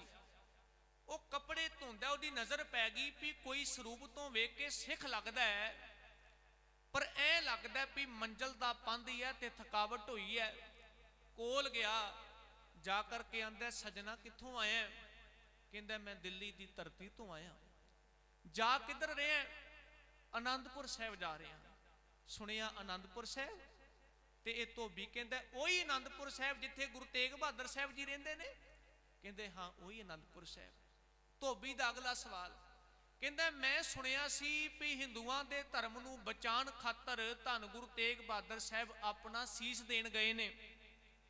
ਮੈਂ ਬੜੀ ਵਾਰ ਅਰਦਾਸ ਕਰਨਾ ਸਾਂ ਵੀ ਗੁਰੂ ਤੇਗ ਬਹਾਦਰ ਸਾਹਿਬ ਤੁਸੀਂ ਲੰਘ ਕੇ ਜਾਣਾ। ਮੈਂ ਸੁਣਿਆ ਤੁਸੀਂ ਗਰੀਬ ਨਵਾਜ਼ ਹੋ, ਕਿਤੇ ਮੇਰੀ ਗਰੀਬ ਦੀ ਕੁੱਲੀ ਵਿੱਚ ਵੀ ਆ ਕੇ ਦਿਦਾਰੇ ਤਾਂ ਦਿਓ। ਤੇ ਸਾਧ ਸੰਗਤ ਜਦੋਂ ਇਹ ਗੱਲ ਭਾਈ ਜੇਤੇ ਨੇ ਸੁਣੀ, ਅੰਦਰੋਂ ਹੀ ਅੰਦਰੀ ਉਹਦਾ ਮਨ ਬੈਰਾਗ ਨਾਲ ਭਰ ਗਿਆ। ਤੇ ਸਾਧ ਸੰਗਤ ਫਿਰ ਉਹ ਧੋਬੀ ਕਹਿੰਦਾ ਤੂੰ ਸਿੱਖ ਹੈ ਗੁਰੂ ਤੇਗ ਬਹਾਦਰ ਸਾਹਿਬ ਦਾ? ਕਹਿੰਦਾ ਜੀ ਹਾਂ ਸਿੱਖ ਹਾਂ। ਫਿਰ ਧੋਬੀ ਦਾ ਮਨ ਉਛਲਿਆ, ਕਹਿੰਦਾ ਦੇਖ ਗੁਰੂ ਤੇ ਮੇਰੇ ਘਰ ਨਹੀਂ ਆਇਆ, ਪਰ ਸਜਣਾ ਤੈਨੂੰ ਮੈਂ ਬੇਨਤੀ ਕਰਨਾ, ਤੂੰ ਵੀ ਥਕਿਆ, ਮੇਰੀ ਵੀ ਸ਼ਰਧਾ ਭਾਵਨਾ ਹੈ, ਜੇ ਤੂੰ ਮੇਰੇ ਘਰ ਚੱਲੇ ਤੇ ਐ ਲੱਗੇਗਾ ਵੀ ਗੁਰੂ ਮੇਰੇ ਘਰ ਚੱਲ ਕੇ ਆ ਗਿਆ। ਮੇਰੇ ਘਰ ਚੱਲ, ਕੁਝ ਆਰਾਮ ਕਰ ਲਈ, ਕੁਝ ਪ੍ਰਸ਼ਾਦਾ ਛਕ ਲਈ। ਭਾਈ ਜੈਤਾ ਜੀ ਉਹਦੀ ਗੱਲ ਨੂੰ ਸੁਣਦਾ ਤੇ ਆਪਣੇ ਮਨ ਵਿੱਚ ਗੁਰੂ ਤੇਗ ਬਹਾਦਰ ਸਾਹਿਬ ਨੂੰ ਯਾਦ ਕਰਦਿਆ, ਦਾਤਿਆ ਇਹ ਵੀ ਕੋਈ ਤੇਰੀ ਆਪਣੀ ਹੀ ਵਿਧ ਹੋਣੀ ਹੈ। ਪਾਤਸ਼ਾਹ ਜੀ ਦੇ ਹੁਕਮ ਨੂੰ ਮੰਨ ਕੇ ਤੇ ਸਾਧ ਸੰਗਤ ਗੁਰੂ ਤੇਗ ਬਹਾਦਰ ਸਾਹਿਬ ਜੀ ਦਾ ਸੀਸ ਲੈ ਕੇ ਨਾ ਭਾਈ ਜੈਤਾ, ਧੋਬੀ ਨੂੰ ਨਹੀਂ ਪਤਾ ਕੀ ਹੈ, ਚਲਿਆ ਗਿਆ। ਇੱਕ ਵਿਦਵਾਨ ਨੂੰ ਮੈਂ ਪੜਿਆ, ਉਹ ਕਹਿੰਦੇ ਨੇ ਭਾਈ ਜੇਤੇ ਨੇ ਸੀਸ ਨੂੰ ਇਦਾਂ ਲਕਾਇਆ ਸੀ ਜਿੱਦਾਂ ਨਾ ਜਦੋਂ ਸ਼ਗਨ ਦੀ ਆਪਾਂ ਸਮੱਗਰੀ ਭੇਜਨੇ ਆ ਨਾ ਕੁੜੀ ਵਾਲੇ ਘਰ ਵੱਲ ਨੂੰ, ਮੁੰਡੇ ਵਾਲੇ, ਤੇ ਅੱਜ ਵੀ ਤੁਸੀਂ ਦੇਖਿਆ ਵੀ ਟੋਕਰੀ ਵਿੱਚ ਲਾਲ ਕੱਪੜਾ ਪਾ ਕੇ ਵਿੱਚ ਫਿਰ ਫਲ ਫਰੂਟ ਜਾਂ ਮਿਠਾਈ ਧਰ ਕੇ ਉਹਨੂੰ ਉੱਤੋਂ ਬੰਨ੍ਹ ਲਿਆ ਜਾਂਦਾ ਤੇ ਉਦਾਂ ਭੇਜਿਆ ਜਾਂਦਾ। ਕਹਿੰਦੇ ਨੇ ਭਾਈ ਜੇਤਾ ਨੇ ਇਸੇ ਤਰ੍ਹਾਂ ਗੁਰੂ ਸਾਹਿਬ ਜੀ ਦੇ ਸੀਸ ਨੂੰ ਰੱਖਿਆ ਹੋਇਆ ਸੀ। ਜੇ ਰਸਤੇ ਵਿੱਚ ਕੋਈ ਪੁੱਛਦਾ ਸੀ, ਕਹਿੰਦਾ ਸੀ ਮੈਂ ਧੀ ਦਾ ਸ਼ਗਨ ਲੈ ਕੇ ਜਾ ਰਿਹਾ ਹਾਂ। ਤੇ ਸਾਧ ਸੰਗਤ ਜਦੋਂ ਇਹ ਭਾਈ ਜੇਤਾ ਉਸ ਧੋਬੀ ਦੇ ਘਰ ਗਿਆ ਨਾ, ਸ਼ਾਮਾਂ ਦਾ ਵਕਤ, ਧੋਬੀ ਨੇ ਆਪਣੇ ਘਰ ਵਾਲੀ ਨੂੰ ਆਵਾਜ਼ ਮਾਰੀ, ਕਹਿੰਦਾ ਭਾਗਵਾਨੇ ਵੇਖ, ਜਿਸ ਗੁਰੂ ਨੂੰ ਆਪਾਂ ਲੱਭਣ ਵਾਸਤੇ ਬੇਨਤੀ ਕਰਦੇ ਸਨ, ਅੱਜ ਉਸ ਗੁਰੂ ਦਾ ਸਿੱਖ ਆਨੰਦਪੁਰ ਸਾਹਿਬ ਜੀ ਦਾ ਵਾਸੀ ਗੁਰੂ ਤੇਗ ਬਹਾਦਰ ਸਾਹਿਬ ਮਹਾਰਾਜ ਜੀ ਦਾ ਪਿਆਰਾ ਸਿੱਖ ਮੈਨੂੰ ਮਿਲ ਪਿਆ, ਅੱਜ ਆਪਣੇ ਘਰ ਵਿੱਚ ਆਇਆ, ਚੱਲ ਆਪਾਂ ਆਪਣੇ ਅੰਦਰੋਂ ਜੁੜ ਕੇ ਇਸ ਸਿੱਖ ਦੀ ਸੇਵਾ ਕਰ ਲਈਏ। ਤੇ ਸਾਧ ਸੰਗਤ ਕਹਿੰਦੇ ਨੇ ਇਸ ਸੱਜਣ ਨੇ ਨਾ ਇੱਕ ਮੰਜਾ ਕੱਢਿਆ, ਸੋਹਣੀ ਚਾਦਰ ਲੈ ਕੇ ਉਸ ਮੰਜੇ ਤੇ ਵਿਛਾਈ ਤੇ ਵਿਛਾ ਕੇ ਕਹਿੰਦਾ ਭਾਈ ਸਾਹਿਬ ਤੁਸੀਂ ਵਿਰਾਜਮਾਨ ਹੋਵੋ, ਅਸੀਂ ਤੁਹਾਡੇ ਪ੍ਰਸ਼ਾਦੇ ਦਾ ਪ੍ਰਬੰਧ ਕਰਨੇ। ਉਹ ਦੋਨੋਂ ਮੀਆਂ ਬੀਬੀ ਰਸੋਈ ਵਿੱਚ ਪ੍ਰਸ਼ਾਦੇ ਦੀ ਤਿਆਰੀ ਕਰਦੇ ਨੇ। ਇੱਧਰ ਭਾਈ ਜੈਤਾ ਗੁਰੂ ਤੇਗ ਬਹਾਦਰ ਸਾਹਿਬ ਜੀ ਦੇ ਸੀਸ ਨੂੰ ਉਸ ਮੰਜੇ ਤੇ ਰੱਖਦਾ ਹੈ। ਭਾਵਨਾ ਵਾਲਿਓ ਆਪ ਮੰਜੇ ਦੇ ਥੱਲੇ ਭੁੰਜੇ ਬਹਿ ਜਾਂਦਾ ਹੈ। ਜਦੋਂ ਬੈਠ ਗਿਆ, ਥੋੜੇ ਚਿਰ ਬਾਅਦ ਉਹ ਸਿੱਖ, ਉਹ ਧੋਬੀ ਆਇਆ, ਆ ਕਰਕੇ ਉਹ ਕਹਿੰਦਾ ਸਜਣਾ ਤੈਨੂੰ ਲੱਗਦਾ ਮੇਰੀ ਗੱਲ ਤੂੰ ਸੁਣੀ ਨਹੀਂ ਧਿਆਨ ਨਾਲ, ਇਹ ਮੰਜਾ ਮੈਂ ਤੇਰੇ ਲਈ ਵਿਛਾਇਆ ਹੈ, ਇੱਥੇ ਤੂੰ ਲੰਮੇ ਪੈ ਜਾ, ਤੂੰ ਘੜੀ ਆਰਾਮ ਕਰ ਲੈ, ਥੱਕਿਆ ਹੋਇਆ। ਤੇ ਸਾਧ ਸੰਗਤ ਇਸ ਸਿੱਖ ਨੇ ਕਿਹਾ ਨਹੀਂ, ਇੱਥੇ ਤੇ ਮੇਰਾ ਆ ਜਿਹੜਾ ਮੈਂ ਧਰਿਆ ਹੋਇਆ ਨਾ ਜੀ, ਮੇਰਾ ਇਹ ਸਮਾਨ ਬਹੁਤ ਕੀਮਤੀ ਹੈ, ਇਹਨੇ ਇੱਥੇ ਰਹਿਣਾ, ਮੈਂ ਇੱਥੇ ਨਹੀਂ ਬਹਿ ਸਕਦਾ। ਸਾਧ ਸੰਗਤ ਫਿਰ ਉਸ ਧੋਬੀ ਦੇ ਜਵਾਬ ਬਚਨ ਸਨ, ਸੱਚਮੁੱਚ ਇੰਨਾ ਕੁ ਕੀਮਤੀ ਹੈ, ਤੂੰ ਆਪ ਥੱਲੇ ਬਹਿ ਗਿਆ, ਤੂੰ ਕੋਲ ਉੱਤੇ ਨਹੀਂ ਬੈਠਾ, ਇਹਦੇ ਵਿੱਚ ਹੈ ਕੀ? ਹੁਣ ਇਸ ਸਿੱਖ ਦੇ ਮਨ ਵਿੱਚ ਆਇਆ ਵੀ ਭਾਈ ਜੈਤਿਆ ਗੁਰੂ ਤੇਗ ਬਹਾਦਰ ਨੂੰ ਪਿਆਰ ਕਰਨ ਵਾਲਾ ਇਹ ਧੋਬੀ ਹੈ, ਗੁਰੂ ਦੇ ਦਿਦਾਰੇ ਮੰਗਦਾ ਸੀ, ਕੀ ਪਤਾ ਗੁਰੂ ਦੀ ਕੋਈ ਰਮਜ਼ ਹੋਵੇ। ਚੱਲ ਅੱਜ ਗੁਰੂ ਤੇਗ ਬਹਾਦਰ ਸਾਹਿਬ ਆਪ ਇਹਦੇ ਘਰ ਵਿੱਚ ਆਏ ਨੇ, ਇਦਾਂ ਨਾ ਹੋਵੇ ਨੂੰ ਦਰਸ਼ਨ ਨਾ ਹੋ ਸਕਣੇ, ਵਕਤੇ ਅਖੀਰ ਹੈ ਗੁਰੂ ਦੇ ਸਰੂਪ ਦੇ ਦਰਸ਼ਨ ਕਰਨ ਦੀ। ਸਾਧ ਸੰਗਤ ਸਿੱਖ ਨੇ ਕਿਹਾ ਸਜਣਾ ਜੇ ਤੂੰ ਰੋਲਾ ਨਾ ਪਾਵੇਂ ਤੇ ਮੈਂ ਤੈਨੂੰ ਇੱਕ ਗੱਲ ਦੱਸਾਂ। ਧੋਬੀ ਕਹਿੰਦਾ ਦੱਸੋ। ਕਹਿੰਦਾ ਤੂੰ ਪੁੱਛਣਾ ਹੈ ਨਾ ਵੀ ਇਹਦੇ ਵਿੱਚ ਬੜਾ ਕੋਈ ਕੀਮਤੀ ਸਮਾਨ ਹੈ, ਇੰਨਾ ਕੁ ਕੀਮਤੀ ਆ, ਇੰਨਾ ਕੁ ਕੀਮਤੀ ਆ, ਮੈਂ ਕੁੱਲ ਦੁਨੀਆ ਦੀ ਦੌਲਤ ਵੀ ਵਾਰਦਾਂ ਤੇ ਦੀ ਕੀਮਤ ਨਹੀਂ ਚੁਕਾਈ ਜਾ ਸਕਦੀ। ਉਹ ਕਹਿੰਦਾ ਹੈ ਕੀ? ਕਹਿੰਦਾ ਜਿਸ ਗੁਰੂ ਦੇ ਤੂੰ ਦਿਦਾਰੇ ਮੰਗਣਾ ਸੈ ਨਾ, ਉਸ ਗੁਰੂ ਨੇ ਭਾਣਾ ਵਰਤਾ ਦਿੱਤਾ। ਚਾਂਦਨੀ ਚੌਂਕ ਵਿੱਚ ਸ਼ਹੀਦ ਹੋ ਗਿਆ ਮੇਰਾ ਦਾਤਾ, ਉਹਦੇ ਧੜ ਨੂੰ ਤੇ ਉਥੋਂ ਦੇ ਸਿੱਖਾਂ ਨੇ ਸਾਂਭਿਆ, ਪਰ ਉਹਦੇ ਸੀਸ ਗੁਰੂ ਹੁਕਮ ਵਾਜੋ ਮੈਂ ਲੈ ਕੇ ਆ ਰਿਹਾ, ਇਹ ਹੋਰ ਕੋਈ ਨਹੀਂ, ਧੰਨ ਗੁਰੂ ਤੇਗ ਬਹਾਦਰ ਸਾਹਿਬ ਜੀ ਦਾ ਸੀਸ ਹੀ ਮੇਰੇ ਕੋਲ। ਜਦੋਂ ਇਹ ਗੱਲ ਕਹੀ ਤੇ ਸਾਧ ਸੰਗਤ ਉਸ ਧੋਬੀ ਦੀਆਂ ਅੱਖਾਂ ਚੋਂ ਹੰਝੂ ਆ ਗਏ। ਹੰਝੂ ਆਏ, ਉਸੇ ਵਕਤ ਆਪਣੀ ਘਰਵਾਲੀ ਨੂੰ ਬੁਲਾਇਆ, ਦੋਨੋਂ ਜੀ ਸਰਾਣੇ ਬਹਿ ਕੇ ਜਾਰ ਜਾਰ ਰੋਏ। ਭਾਈ ਜੇਤੇ ਦੀਆਂ ਅੱਖਾਂ ਚੋਂ ਵੀ ਹੰਝੂ ਨਾ ਰੁਕੇ। ਜਦੋਂ ਭਾਈ ਜੇਤੇ ਨੇ ਮੁਖ ਤੋਂ ਕੱਪੜਾ ਹਟਾਇਆ, ਗੁਰੂ ਤੇਗ ਬਹਾਦਰ ਸਾਹਿਬ ਜੀ ਦਾ ਉਹ ਸੀਸ, ਉਹ ਮੁਖ ਪੂਰਾ ਲਹੂ ਨਾਲ ਲਿਬੜਿਆ ਹੋਇਆ ਹੈ। इस सिख दे साध संगत अखां चों हथरू ना निके। इसे वक्त भाई जेते ने क्या सजना हुक्म विच रह, ये ना होवे तेरी आवाज़ सुन के कोई अड़ोस पड़ोस दा के शिकायत कर दे ते मेरी सेवा अधूरी रह जावे। ते साध संगत फिर सुनियो भावना ना इस गल नूं। उस धोबी ने ना फिर लकड़ी दा एक डंडा लिया, सुच्चा कपड़ा लिया, कपड़े नूं कट के ते चौर साहब बनाई। भावना देखो सिख दी। उस चोर साहब नूं बनाई ते भाई जेत नूं कहंदे ने तुसी आराम करो, अज दी ये सेवा असीं करांगे। ते साध संगत उस दोनों मियाँ बीबी ने सारी रात गुरु तेग बहादुर साहब जी दे सीस ते खलो के चौर साहब दी सेवा कीती सी। अज तरावड़ी दे इलाके विचों गुरुद्वारा बने, मैं पिछले दिन कथा करन गया। सचमुच इतिहास बड़ा प्यारा है। फिर गुरु तेग बहादुर साहब जी का सीस अगला दिन चढ़दा है, भाई जैता पंध मुकांदा होया कीरतपुर साहब जी की धरती तक पहुंचता है।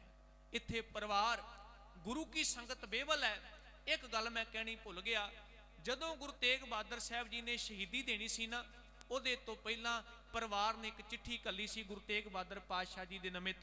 इस चिट्ठी विच मां दा बैराग सी, घर वाले जियां दी आपो अपनी विचार सी। फिर पातशाह जी ने इहदे बदले दे विच एक चिट्ठी लिखी सी। वो चिट्ठी केवल संसारक अखरां दी नहीं, गुरु ग्रंथ साहब जी की बाणी है। तुसी बाणी पढ़न वाले बैठे हो। अज जदों आपां अखंड पाठ साहब जी का भोग पैंदा है ना, ਜਿਹੜੇ ਭੋਗ ਦੇ ਸ਼ਲੋਕ ਆਪਾਂ ਪੜ੍ਹਨੇ, ਸ਼ਲੋਕ ਮਹੱਲਾ ਨੌਵਾਂ ਗੁਣ ਗੋਬਿੰਦ ਗਾਇਓ ਨਹੀਂ, ਇਹ ਸ਼ਬਦ ਮਹਾਰਾਜ ਜੀ ਨੇ ਉੱਥੇ ਉਚਾਰਨ ਕੀਤੇ ਸਨ। ਇਹਦੇ ਪਹਿਲੇ 49 ਸ਼ਲੋਕ ਪਾਤਸ਼ਾਹ ਜੀ ਨੇ ਲਿਖੇ। ਇਹ ਕਹਿ ਦਿੱਤਾ ਵੀ ਇਹ 49 ਸ਼ਲੋਕ ਮੈਂ ਆਪਣੀ ਸੰਗਤ ਨੂੰ ਮੁਖਾਰਬਿੰਦ ਹੋ ਕੇ ਲਿਖਣਾ ਵਾ। ਉਹਦੇ ਬਾਅਦ ਜਿਹੜਾ 50ਵਾਂ ਤੇ 51ਵਾਂ ਸ਼ਲੋਕ ਹੈ ਨਾ, ਇਹ ਗੁਰੂ ਤੇਗ ਬਹਾਦਰ ਪਾਤਸ਼ਾਹ ਜੀ ਨੇ ਸਤਿਕਾਰਯੋਗ ਮਾਤਾ ਨਾਨਕੀ ਜੀ ਨੂੰ ਮੁਖਾਰਬਿੰਦ ਹੋ ਕੇ ਲਿਖਿਆ ਸੀ। माता नानकी जी ने अखां विचों वैराग सिमदा सी। फिर पातशाह जी ने धीरे दिता सी ते शब्द क्या सी, राम गयो रावण गयो जाको बहु परवार, कहो नानक थिर कश नहीं सुपने ज्यों संसार, चिंता ताकी कीजिए जो अनहोनी होए, एह मार्ग संसार को नानक थिर नहीं कोए। जदों साध संगत ते लफ्ज़ लिखे माता नानकी जी नूं, फिर ओदे बाद 52वां श्लोक जिहड़ा सी, ये धन गुरु तेग बहादुर साहब जी ने अपनी महल सत्कारयोग माता धन माता गुजर कौर जी नूं लिखिया सी। वो शब्द सन, पातशाह जी ने बख्शिश कीती, साहब जी ने रहमत कीती ते ये कह दिता कि देखो संसार अंदर कुछ भी सच नहीं, परमेश्वर दा नाम सच है। इत्थे जो बने उन्हें खत्म हो जाना है। तुसी भाने विच रह के रब दा नाम जपना है। उत्थे फिर शब्द सन, साहब कहंदे ने जो उपजियो सो बिनस है, परो आज कै काल, नानक हर गुण गाए ले छाड़ सगल जंजाल। ये माता गुजर कौर जी ने मुखारबिंद होके कहा। ते साध संगत फिर ये चिट्ठी गुरु साहब जी दे सीस पहुंचण तो पहला जा चुकी सी। इधर परिवार चिट्ठी नूं वेख के समझ गया कि हुण गुरु तेग बहादुर साहब जी ने अपना सिदक निभाना है, शहीदी देनी है। भाई जैता दा सुनेहा सुन के सारा परिवार ते संगत कीरतपुर साहब जी की धरती ते आए। विद्वान ये भी कहते ने इत्थे गल चली कि गुरु तेग बहादुर साहब जी दे सीस दा संस्कार कर दिता जाए, पर माता नानकी जी बोले, कहते ने नहीं, मेरे मन की ख्वाहिश है आनंदा दी पुरी आनंदपुर साहब जिथे असी बड़ा समा कट्ठे रहे, मैं अपने बच्चे दे अपने पुत्र दे सीस का संस्कार उत्थे कराना चाहनी हाँ। जे तुसी कीरतपुर साहब जी की धरती ते सीस का संस्कार किया, फिर मैं आनंदपुर नहीं जाना जिथे मेरे लाडले पुत्र धन गुरु तेग बहादुर साहब जी के सीस का संस्कार होगा, मैं रहिंदी उम्र उत्थे कड्डांगी। फिर सारे संगत ने मता पकाया, गुरु साहब जी के सीस नूं साध संगत फिर लैके गए आनंदपुर साहब जी की धरती।